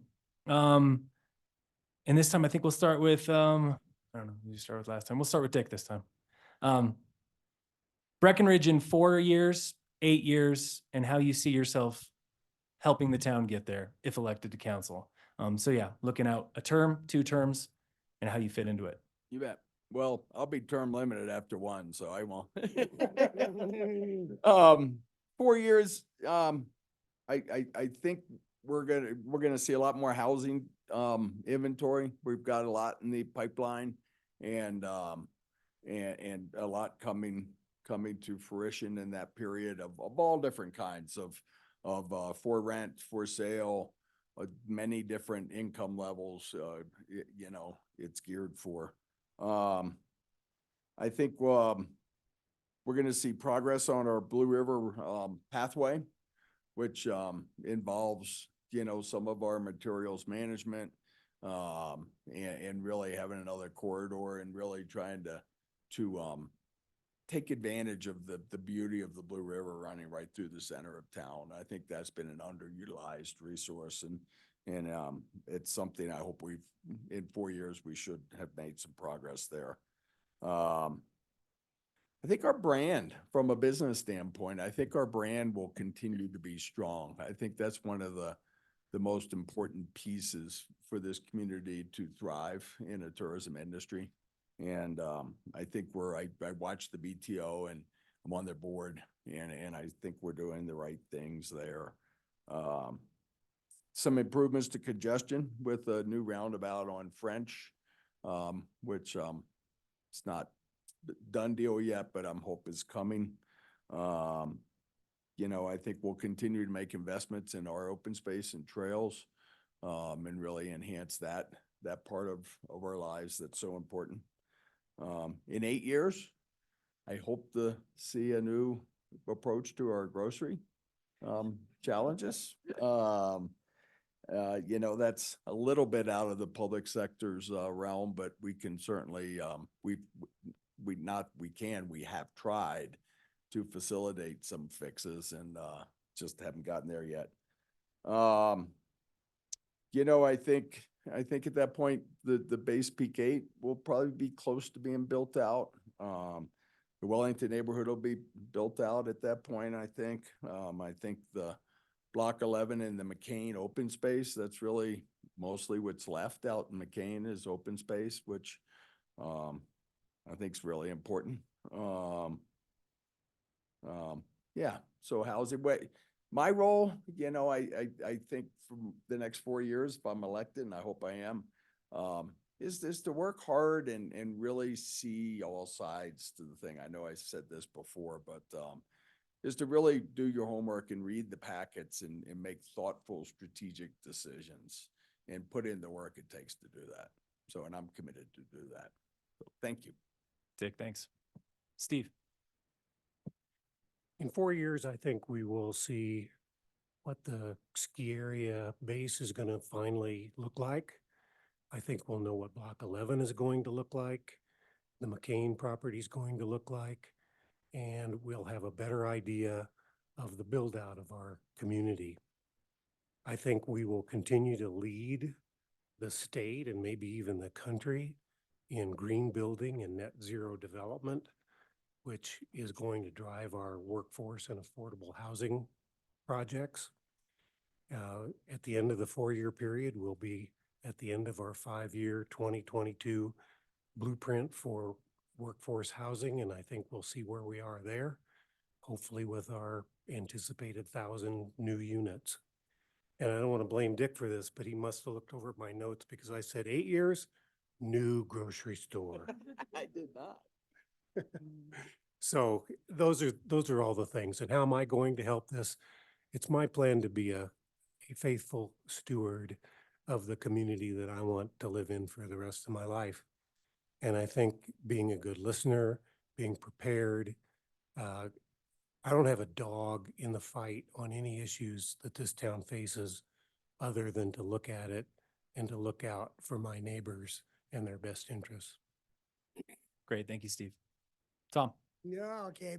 Short-term rental restrictions repealed, but also, I think that we've really got to focus on the long-term affordable rental housing because I'm just so tired of hearing people that are sleeping on couches and sleeping in closets and another thing too that I think you guys maybe don't even realize is, when we have a late winter like we had this year where we didn't get a whole lot of snow early, so many of these employees that come here that they can't, they're here as ski instructors, they're here to work as waiters, they're here to work in, whatever lift ops. And the ski area hasn't opened as enough of the mountain, so they don't have anything to do. So they're not making any money. Can we come up with something that helps those people out to make it so they're not starving? Because it's literally happening here. And I've seen it happen here. I've seen it happen in Aspen. I remember getting panhandled by a guy in an alley in Aspen because he was starving. So it's just, it's stuff like that. We can do so much better. The green building, all this stuff is wonderful, but we need people need to be helped right now with affordability, with being able to survive here.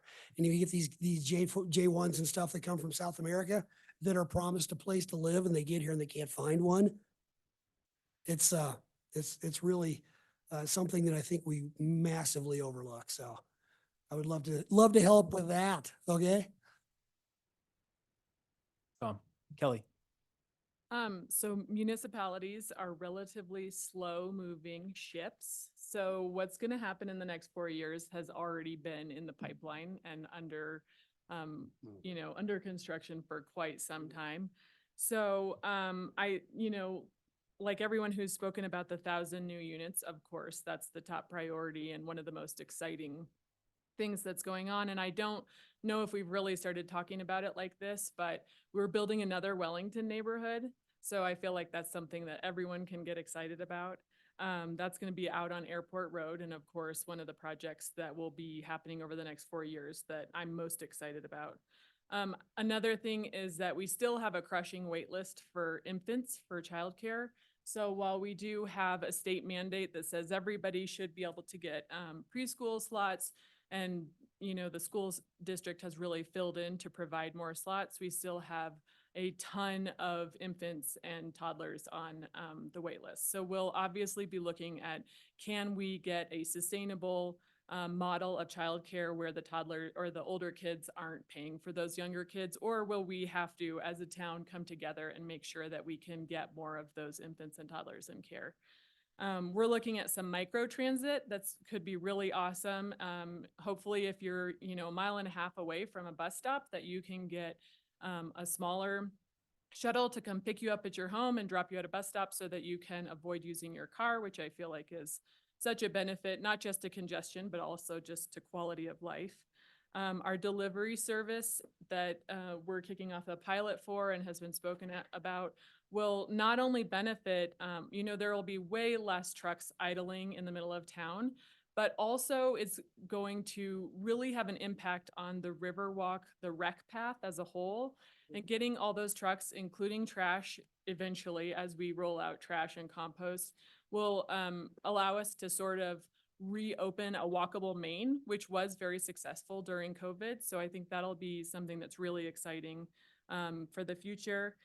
And we are also there, we have just started having some meetings on what the Riverwalk should look like. And so now I'm talking about the actual building and whether that should have more community center feel, or whether it should, how it can best accommodate our arts programs. And that will be very exciting. I think that'll be more on the 8-year track.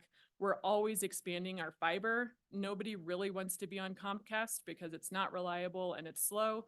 We have fiber for the town of Breck, but we are just trying to work section by section to get it as far across the town as we can. And lastly, I just want to elevate our open space and trails program because that really is why all of us live here.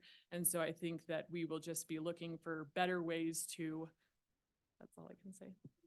Better ways to elevate that. Get 3 more words in there, yeah. I'm a rule follower.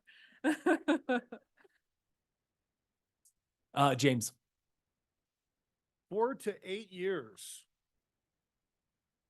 In 4 to 8 years, I would hope that our town is a world-class destination for fitness.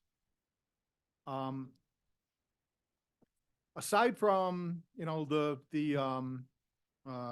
is it, the Oktoberfest or the Ulerfest, which is, can we do 2,000 shots?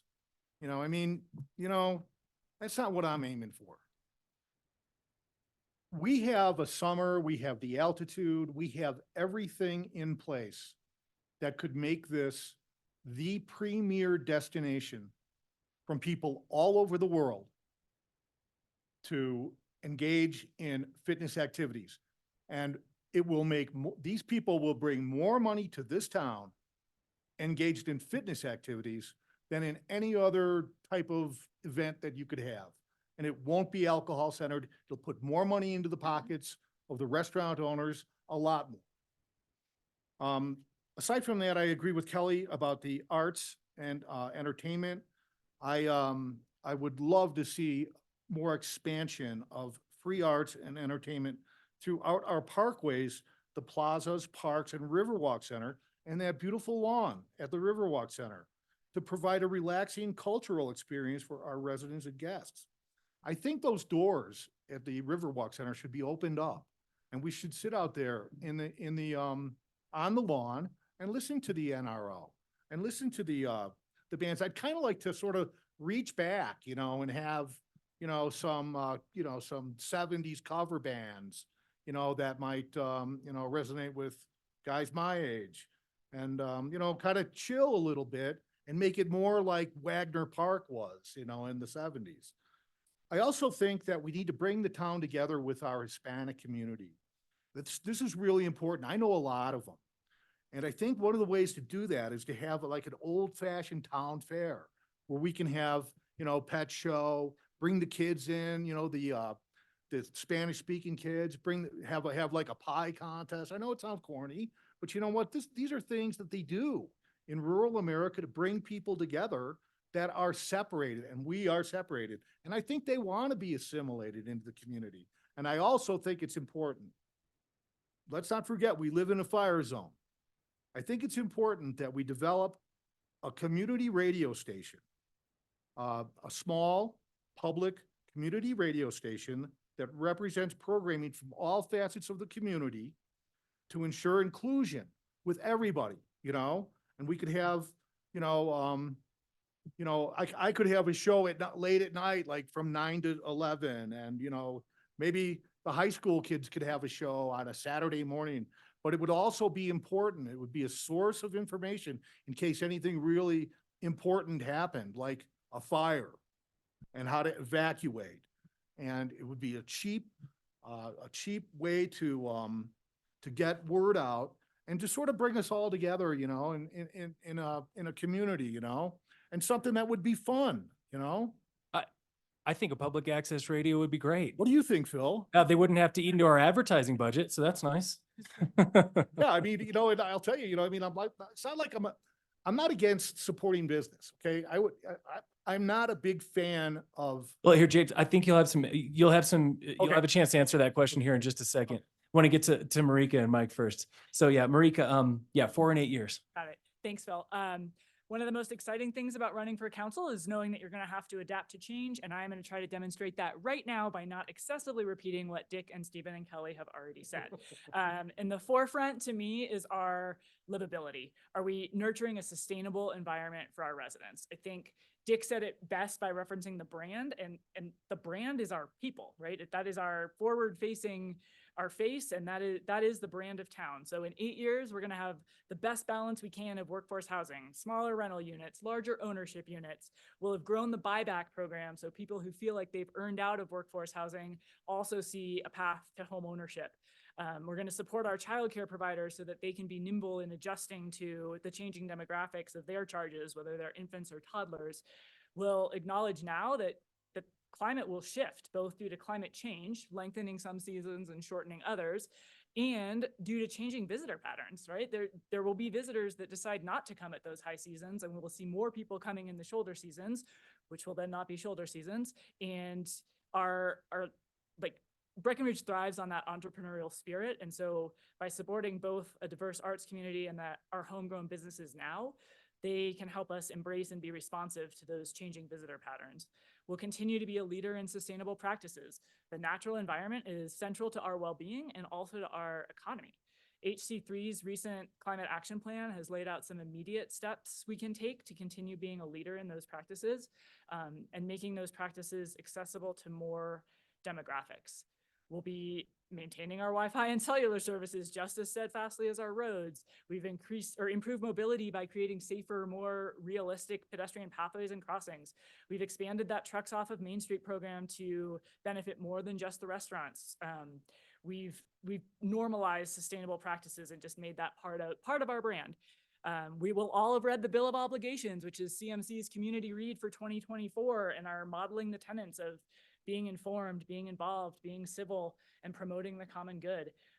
Council's role is to bring people together and to find those people who aren't involved and to find out why, and to connect people to each other and to opportunities, and to really foster a sense of people able to contribute to the town, whether that's through time, energy, money, or a very particular skill set.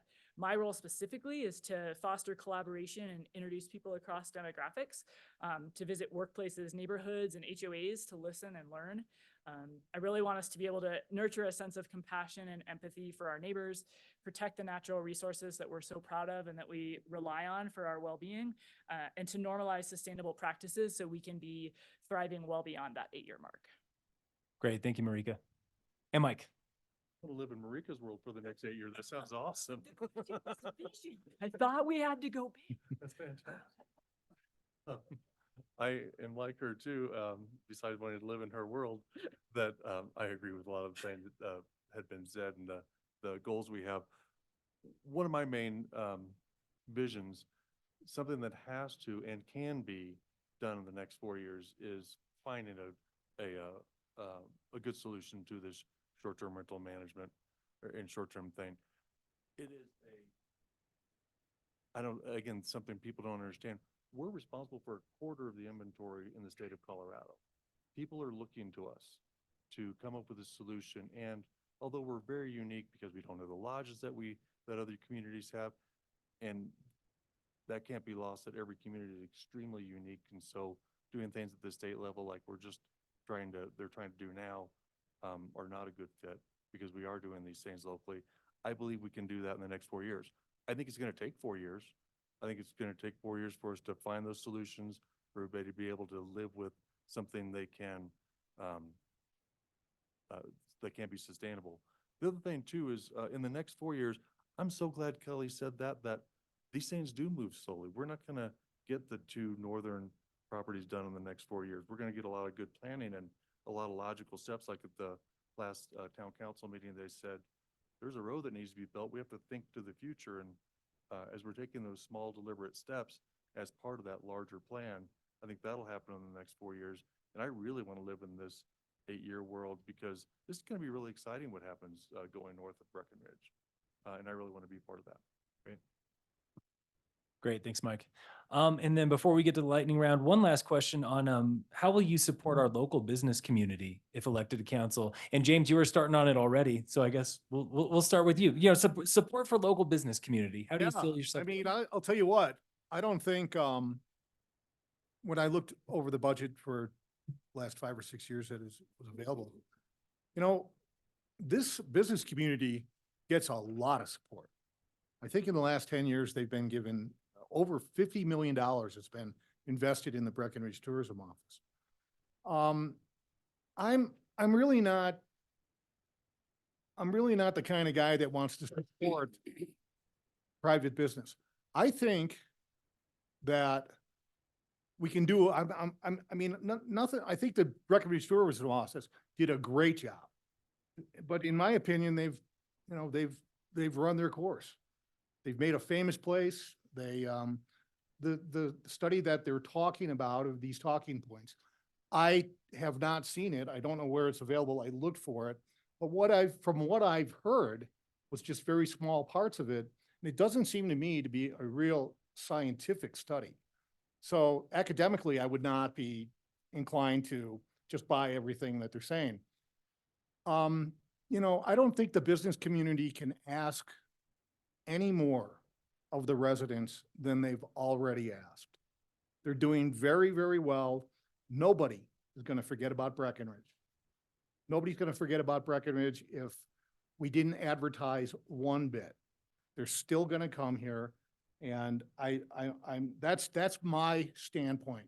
So I am not going to be a big fan of supporting private business with public money. Thanks, James. Marika. I feel like I get to go so often. Thanks. I will support our business community first by asking questions and then by truly listening to the answers. This question does make me laugh a little bit because I think when we think of the business community, we're thinking of like the restaurants and shops on Main Street.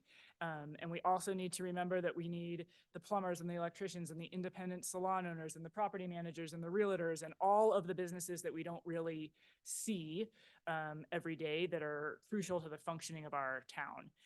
I think all of those businesses share many of the same needs: recruiting talent, retraining talent, housing talent, and being able to provide competitive benefits to that talent. They also have common and unique ideas and may benefit from hearing from their peers and being connected to other businesses who may not seem like them, but who also share common needs and goals. So oftentimes people think of my day job in social work as solving problems, but what my job really is asking you how you want to solve your problem. And so when I do this with clients, I almost always ask them to tell me their most outlandish, craziest idea of what they want to happen, especially if it seems unrealistic or impossible, because we may not be able to get to that ask, but that wild response gives me the best idea of what's most important to them. And oftentimes they're more likely to be really honest when they're asking for something that seems impossible, because then there's no risk of failure. And imagine their surprise when we can use that wish not as an end point, but as a starting point to ask more questions and see how we can arrive at something that is possible. I'd encourage out-of-the-box thinking to spur solutions that may be more accessible and work for a larger number of businesses. And I want to just reference that our arts district and our summer offerings have been keeping pace with our winter revenue for almost a decade. And so even when we pivot as a town, we still tend to knock it out of the park. Thanks, Marika. Mike.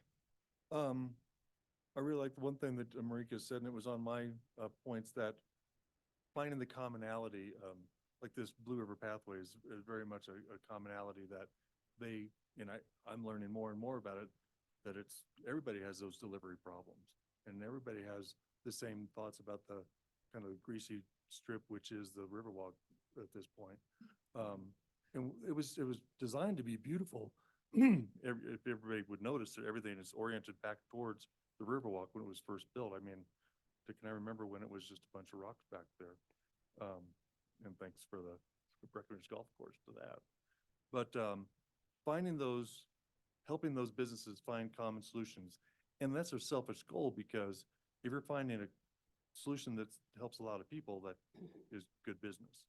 The other thing too is continue to inform, I don't know if it's the council's position or experts in particular fields, things, especially statewide, that can affect us locally. This most recent legislation statewide is going to affect every business in any facet, not just short-term rentals. Because if these nights get reduced, it's as bad as Tom's describing on just being able to sell things. It's so far downstream from that. It affects everything. There's going to be a huge off season here if something like that were to occur. And our businesses have to be aware of that, and we have to be advocates for our businesses so that something like that won't affect them. And that'd be one way I could support them. Thanks, Mike. Dick? Yeah, the resident sentiment, survey identified that, the data that came out of that really identified that our citizens, the high majority of the folks recognize that tourism's important to our town, and it funds all of the things that bring such quality of life here.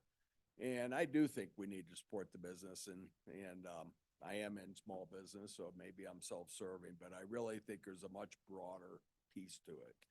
I think the economy is built on small business and around tourism and recreation. I think the BTO is a critical organization. There's a lot of intricacies in how we promote this town, and the destination guest is far less impactful on our town when it comes to congestion and things like that. Whereas economically, they're a far better guest to come. And that's who the BTO markets to, is destination guests. And if we were to stop funding the BTO, we would lose destination guests. And in turn, the hotels and everyone, their go-to when their occupancies are down is the Front Range. And they are the most impactful on our town. They drive here, congestion, they bring their groceries, et cetera, et cetera.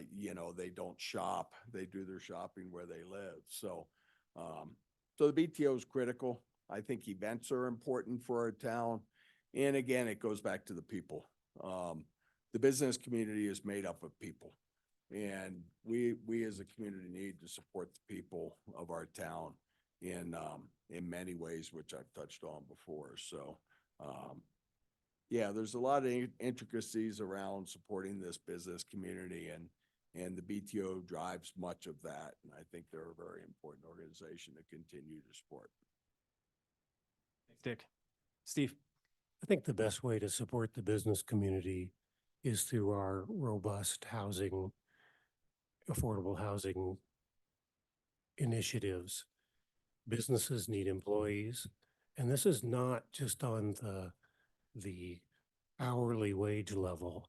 We've got to recruit nurses, we've got to recruit teachers, we've got to recruit professionals.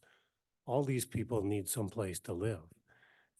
When people are coming to town, the first thing they're going to be thinking about is where do I live? And we've put together a plan where we provide housing at those different levels, the 60% AMI, the 80%, the 100%. There's another question coming up that we can address this with, but to put this in perspective, my daughter, who's a manager at the downtown Starbucks, had to close at 1 o'clock today because they didn't have the employees. They have to have at least 2 employees to keep the store open, and they didn't have them. They had to close. And that comes right back to having the people here to make those businesses work.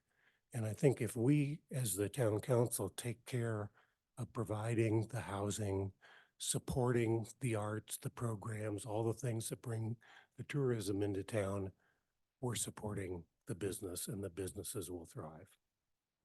I think Marika is right on her continuing thing of communication. If we keep an open line of communication with the business community, they need us to do things like close Main Street or open up the sidewalks for a buy local day or a small business event. We support that wherever we can.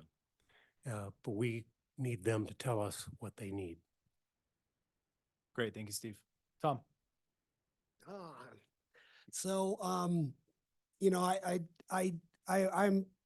totally blown away when I'm out riding my mountain bike up on side door, or I'm riding my road bike going to Vale Pass, or standing on top of the ridge on Peak 6 after hiking up there and looking down, just going, what other places have the quality and the amount of stuff that we have? And I mean, I've had world-class mountain bikers tell me that we got the best riding in the world here.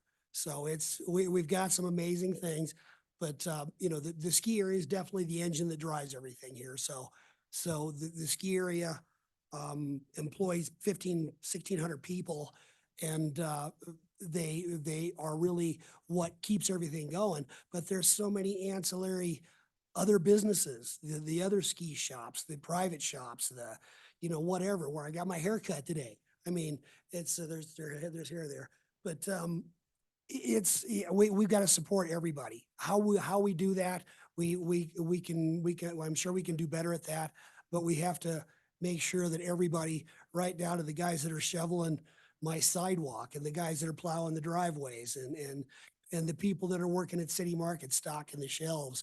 I mean, it's so important to make this town work. So you can't just cut out a certain portion or say, you know, we can't help people. We got to make sure that this engine keeps running, because it is really big. I mean, the ski area alone is like a small business, or a large business, I should say. So, you know, we do more skier days. As far as I know, they haven't been keeping track of this, but we do more skier days than anybody else in the country for a single ski area. If you're talking Whistler and Blackcomb or Park City and the Canyons, maybe, but I don't even think that's the case.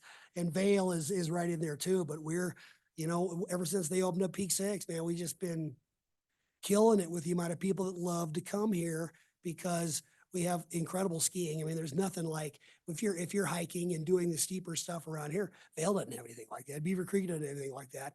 So, I mean, and they're top ski resorts too, and Keystone, Copper Mountain does, but we've got just an incredible calling card, and we've just got to make sure that every facet of that works. And you know, even the guys out at Good Times that are doing snowmobile tours, that are doing dog sledding tours. I mean, it's where the hell else can you do that? We just got, it just blows my mind how much amazing stuff we have here. And we've done a really good job, but we could do better. So that's what I want to do. Okay. Thanks, Tom. And Kelly. So I agree. I think what, you know, the big picture stuff like employee housing is exactly right on. And also the deliveries, I think that's also going to be a big benefit to the small businesses. But I think what makes Breckenridge really special and a good place to be a business person is that we are small enough that we can see these small businesses as unique entities still. So while we might have big priorities, you know, for the town, we should be able to, and staff has shown time and time again, that they work with communities, you know, knowing that they have unique, or I'm sorry, with small businesses, knowing that they have unique challenges or unique needs, and really trying to find the best path forward. And I really support that as someone who's been on council, is just that we want our small business community to feel very supported. And so when we can meet them halfway or find ways pass forward, I'm very supportive of that. A couple of just anecdotal things that TJ from Fatty's has come and talked to us about better ways to plan strategic events. You know, don't just have a one single event in the morning on Saturday morning, but try to keep people in town. And so he's talking about, could we have a something at the Riverwalk in the afternoon, which encourages people to walk Main Street all day, you know, hopefully spending money and go out to eat and be in our retail stores. So really just doing the best we can to listen to people who are on the ground in those small businesses. How do we serve our visitors better, keeping them here longer? Another is Emma from Mom's Bakery. She's really interested in having some community meetups after hours at her coffee shop. And it's like every single small business has different ideas, different needs. And I think we're still a community of a size that we can work together to meet those needs and make sure that they're feeling supported. Great. Thank you, Kelly. Yeah, appreciate what everyone had to say on that one. And now let's get on to the lightning round. I'm gonna have some fun. I think I got about 5 or 6 minutes for the lightning round because I want to give anybody in the audience that has questions time to ask those questions. So we'll do the lightning round first. And then if you've got a question, I'll have you come up to the podium just like you would at a normal council meeting to ask those questions. But first, let's do these 1 word, 1 sentence answers to some topics that I got for you. And apologies to Dick and Mike. It's just the way it works. Dick's gonna go first and we'll run down this way. And then the next question we'll have Mike run down that way and, we'll just kind of do back and forth. All right, so Dick, everybody will start with the first one. One word, one sentence, STR lawsuit. Unfortunate. Steve? Unnecessary. Predictable. STR management is about harmony of a quality of life for residents, quality of place for visitors. Well, as far as, are you talking about the federal lawsuit? I'm talking about, well, whichever way you want to take. I was talking about, I only know that there's a federal lawsuit. I was talking about the one against the town of Breckenridge. I'm not familiar with the one against the town of Breckenridge. There is a federal lawsuit against the Summit County Board of Commissioners that was filed by a group of people. The respondent to that complaint moved the court for a dismissal. It was denied. The federal lawsuit is going forward. It's a 14th Amendment issue. So it is going to be decided at the federal level. All right. Constituents are welcome to sue the town, and the outcome will provide a binding resolution for the future. Mike? Inevitable and resolvable. All right. And then we'll start with Mike, go the other direction this way. Breck's housing strategy. Wait, you want one word answer? One word or one sentence? Yeah, you could give a whole sentence. Yeah. Say,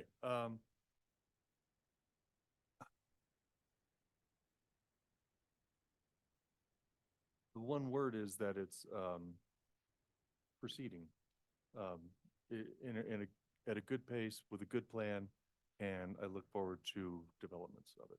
Great. Breckenridge has long been a leader in creative housing solutions. I agree. I think they've done a fantastic job to the best of their ability. It's not perfect.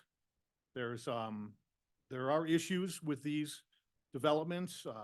I am not going to take up too much time, but there needs to be some management of these buildings and the people. They quickly become run down, overcrowded, and somewhat slummish. And maybe you don't know that, but they do.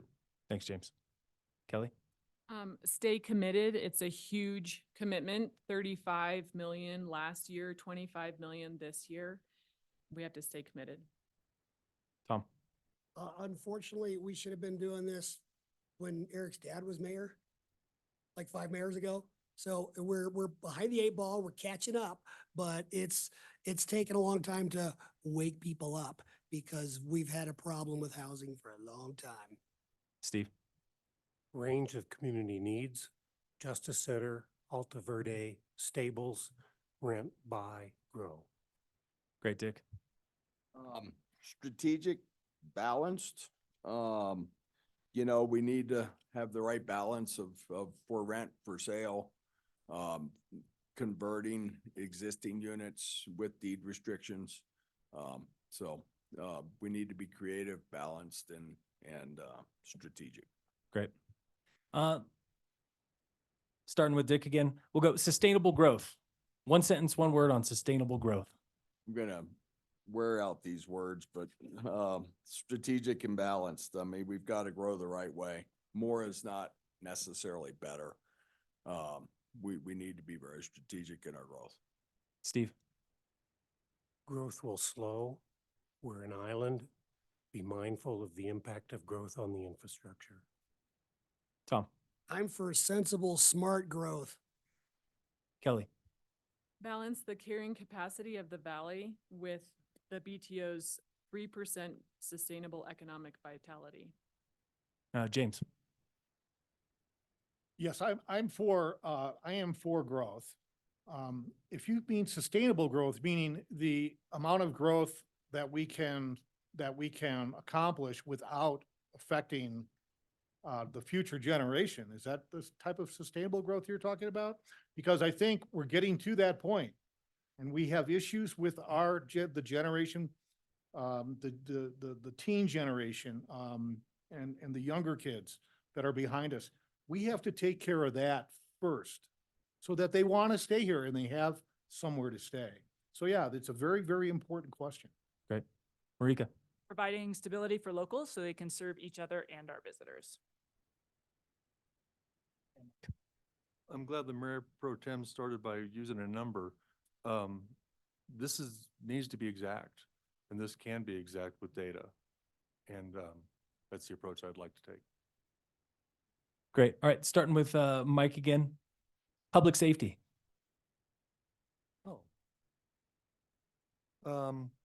Provide adequate resources for our emergency services. Keep thinking of ways to make traffic move safely through town.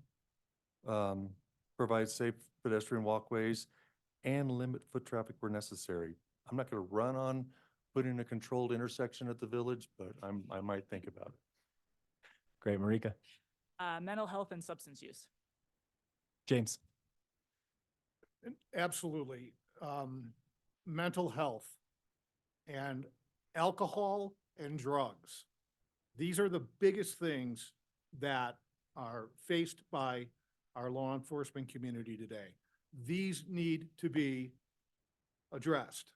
We need to move away from the days of the drug culture, the alcohol events, and move more towards a more fitness-oriented mental health fitness type environment, and get away from this reputation that we have as a place to go to get stoned and drunk and that. We need to get away from that. Kelly? It has to continue to be a priority to maintain the small town safe feel of town of Breckenridge. I've got a personal story on this because my oldest son's best friend died from a fentanyl overdose. So it's here, man, and it's big, and it's something we need to deal with. Steve?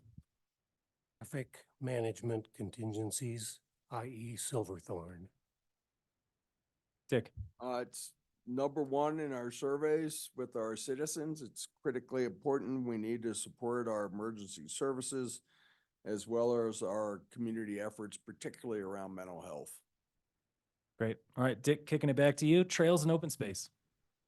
You know, it's so important. The funding's there. We need to continue to spend smart. We need to partner with the county, Forest Service, and work collaboratively. Steve? Shout out to our new Assistant Town Manager, Scott Reed, for the collection of spaces he assisted us in obtaining. And bye, baby, bye. Yeah, Scott, well done. I mean, our trail system is, our mountain bike system is insane. It's just the envy of the world. Kelly?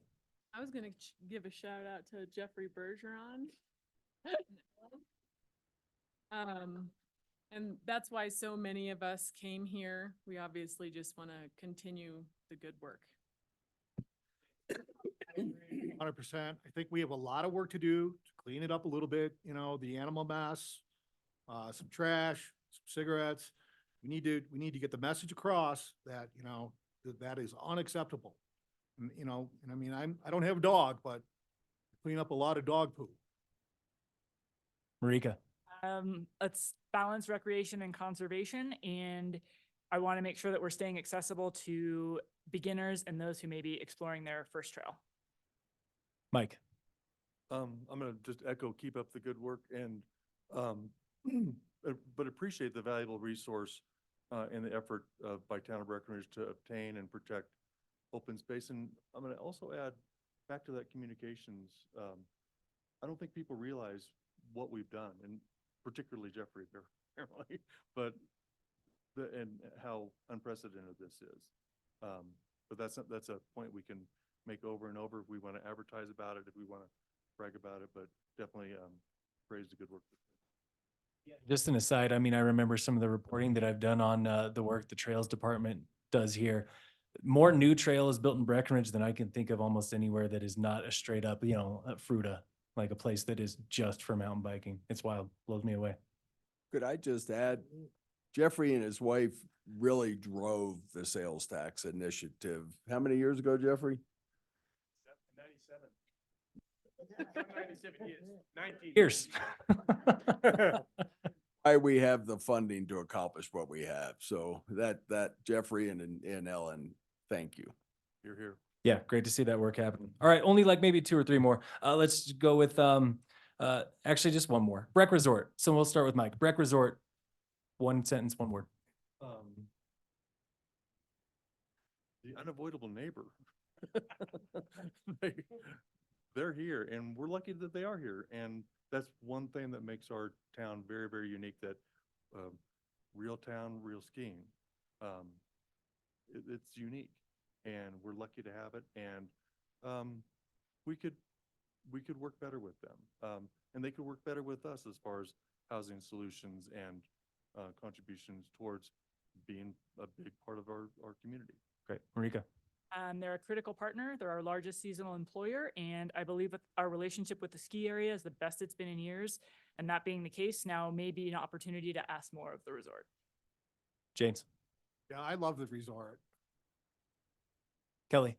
I was glad to hear you bring up John. Absolutely. Their local leadership is really great, and we can continue to work with them, make sure that quality of life and quality of place is at the forefront of their minds.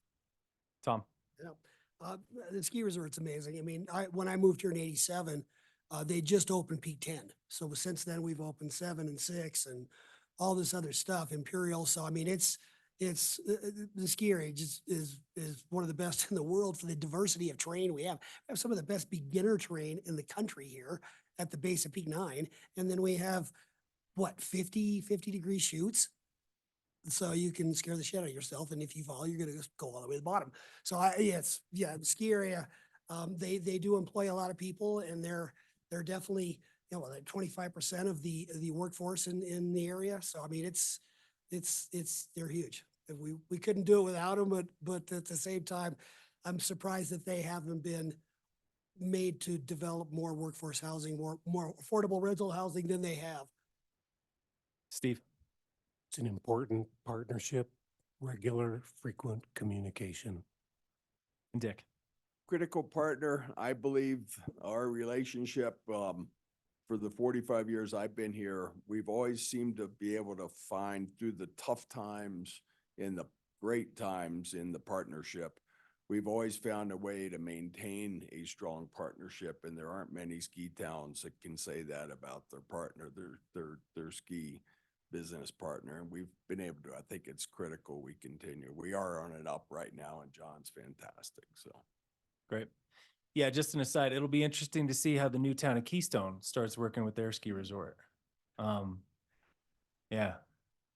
Stay tuned on that, right? Mhm. All right. So, any questions from people out there? So go ahead and step on up to the podium and ask your question. And like I said, you can direct it at anybody in particular or ask it for everyone, and we'll take it from there. And I'm thinking, I don't know, guys, like 2 minutes or so to answer. Yeah. Hopefully this is a quick question for everyone. You can hear me. Since y'all are talking about short-term rental and everything. Do you think it's right, or I guess even legal, to raise the rate of short-term rental license more than 30 or 50% every year? Anybody? Everyone. Yeah. Anybody want to start? Take that one. Kelly. So I believe it is legal. Or 30 or 50% every single year, you think that's legal? So here's how the rate was actually determined, is that there's a study that we commissioned from a third-party consultant. And what they looked at is how much per bedroom the short-term rentals actually cost when in providing either employees or vehicle trips on the roads. And so they established that price through the study. And the reason we rolled out, initially we rolled out half of the price because we did acknowledge that it was going to be a big price for people to handle. And then we rolled out the second half of the price, which brought it up to $756 per bedroom, I'm pretty sure. And we're not planning on increasing that anymore. So it won't be increasing 30 to 50% every year. We're done for now. I think it's wrong. I think it's bullshit. And Lisa's a good friend of mine and she's a struggling local, just struggling to live here and it's just not fair. I'm sorry. Doesn't work. That makes sense to me at all. So studies, whatever. Yeah, yeah, right. Steve? I think it's legal. I think it's appropriate and the number wasn't pulled out of the air. There was a definitive plan to make this impact start low and then hit the number. And I wouldn't be in favor of raising it 50% again, 30% again, unless we knew that the cost to the town justified any increase in that fee. I agree with Kelly and Steve. I agree with Kelly, Steve, and Dick. Oh, and I was aware that it was codified and it can't go up because it's written into that code. Again, towards communication, when this all went through, the study which this is all based upon, it's amazingly complex. And it lines out where they justify charging short-term rentals as businesses. The other thing I became aware of is that, and it's only a one-time fee when businesses go start up in Breckenridge, they're charged a similar fee. I think it's unfair that the the short-term rentals have to pay it every year. That's the one observation I have about it. Well, it's a license fee, right? It's a municipal license to operate a business, and that is legal. It's within the jurisdiction of the municipality to impose a fee on a business. Thank you. Okay, thank you. Any other questions from the audience?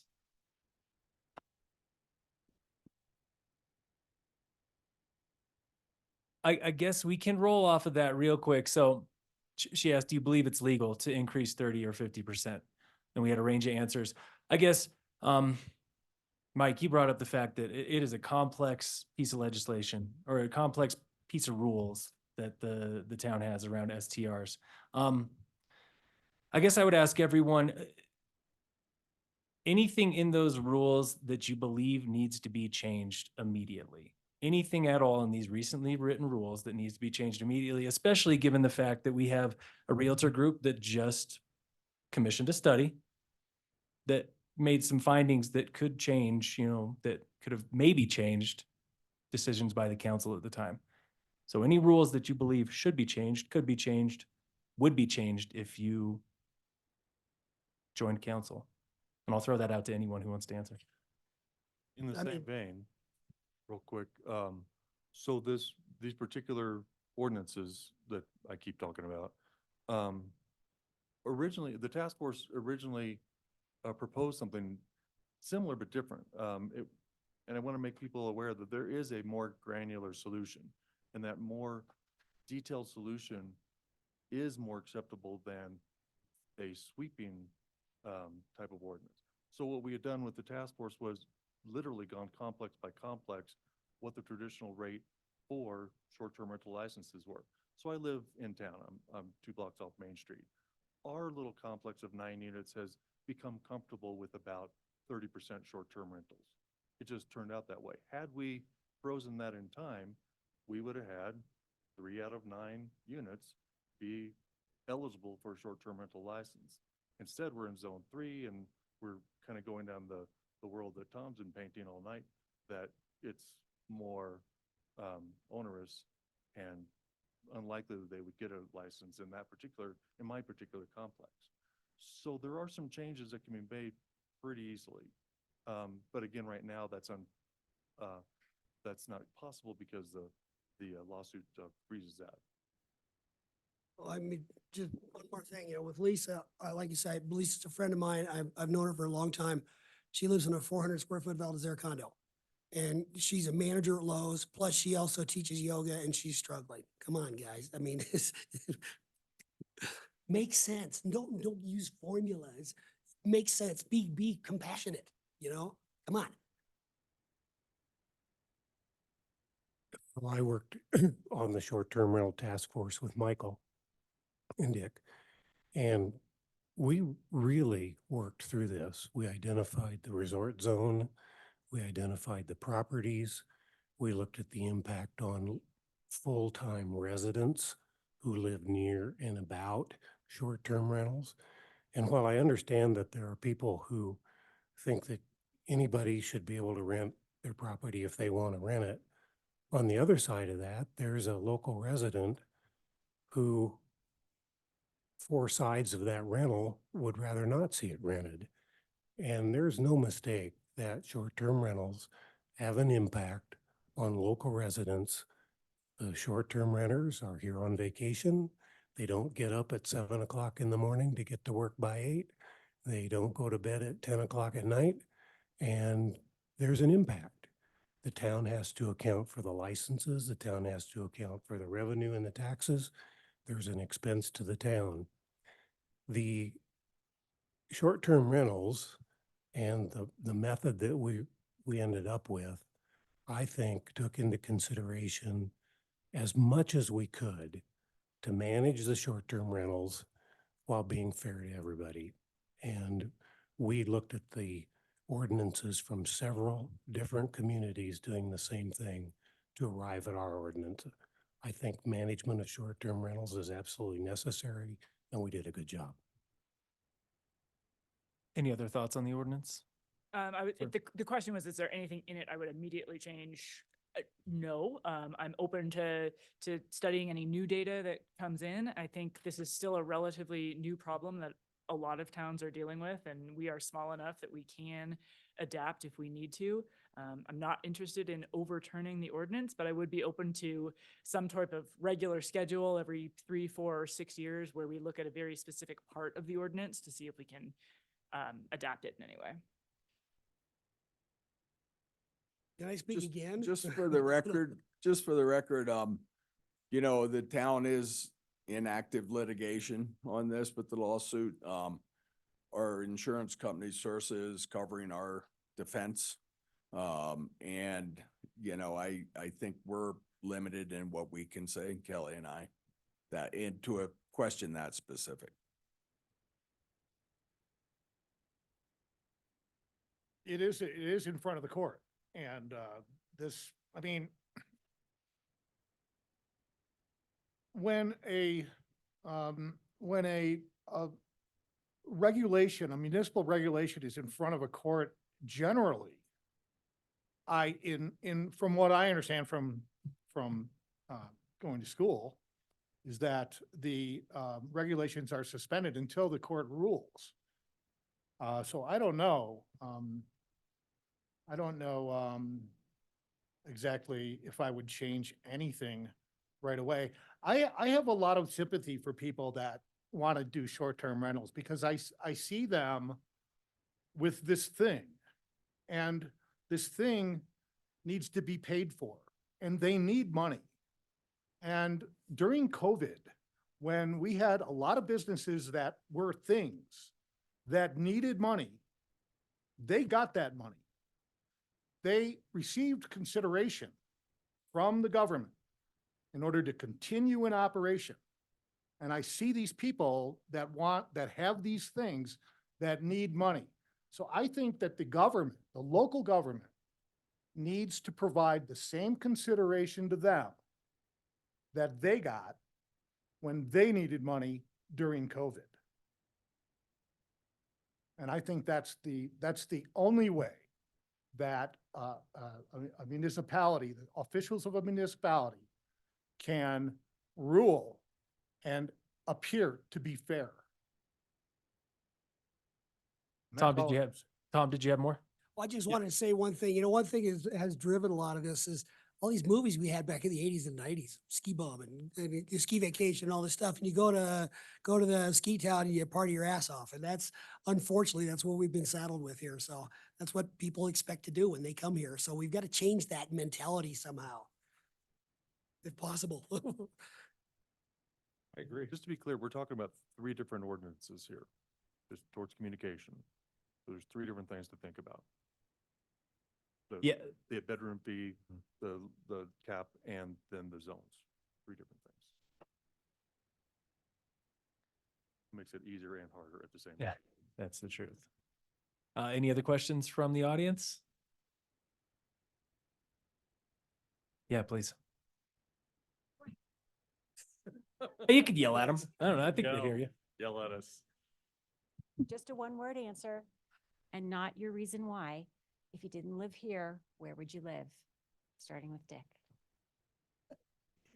I like that. I. Oh. Oh, I love it here. We have to answer. Italy. Oh, that'd be good. Bozeman, Courchevel, France. Anchorage, Alaska. Without a doubt, New York City. San Diego. All those answers and, of Washington DC, because I'm pretty sure I've lost my daughter there. I'll go with Italy if we can just pick.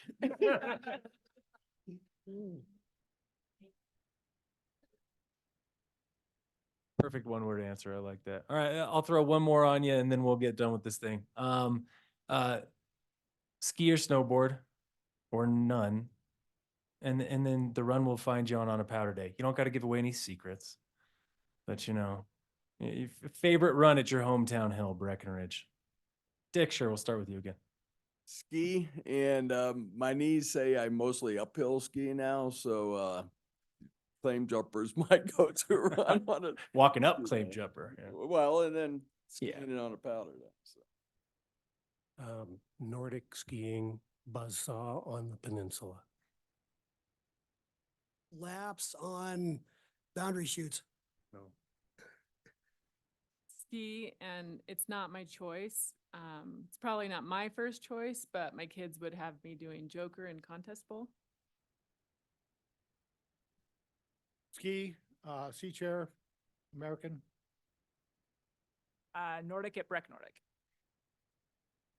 Ski all the way from the top of the tail, finishing in boundary shoots. All right. Well, thanks again, everybody. Really appreciate your time, candidates. Thanks for being here. Everybody that's in the audience, thanks for being here. And one last time, big thanks to our sponsors, Altitude Realtors, Summit Chamber, the Summit Alliance of Vacation Rental Managers, and Summit County Builders helping put this on. And then Election Day, I know I'm going to space this. Is it April the 2nd? Yes, it's April 2nd. So vote on April 2nd. And of course, well, thank you again for being here. Really appreciate it. And thanks for Town of Breck for helping put this on, because I know I'm going to be telling folks that if you missed it, this is all there for the watching later on. Same as all the council meetings. Treasure trove of information, all these things, forums, council meetings, all of it. Thanks again, everybody. Appreciate it. And my apologies for being late. That's what happens when you got to drive from Dillon. Didn't you say Silverthorne traffic was an issue? Well, I guess Dylan probably missed. And I gotta apologize, you know, when I'm asking, trying to form general. That's my favorite thing.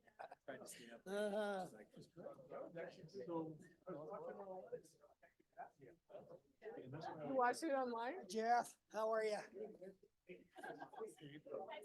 I know. What do we do without him?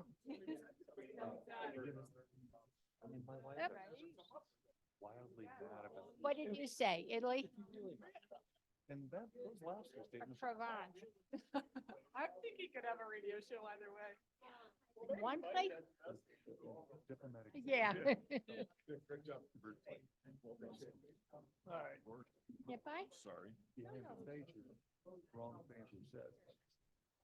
That's unfortunate. Yeah, and I plan on, you know, that's, I think that's my plans. Go back through, I was taking notes. I try to fact check. I talked to Jay, it's like, hey, I don't know everything. You don't have to know everything. Don't be wrong.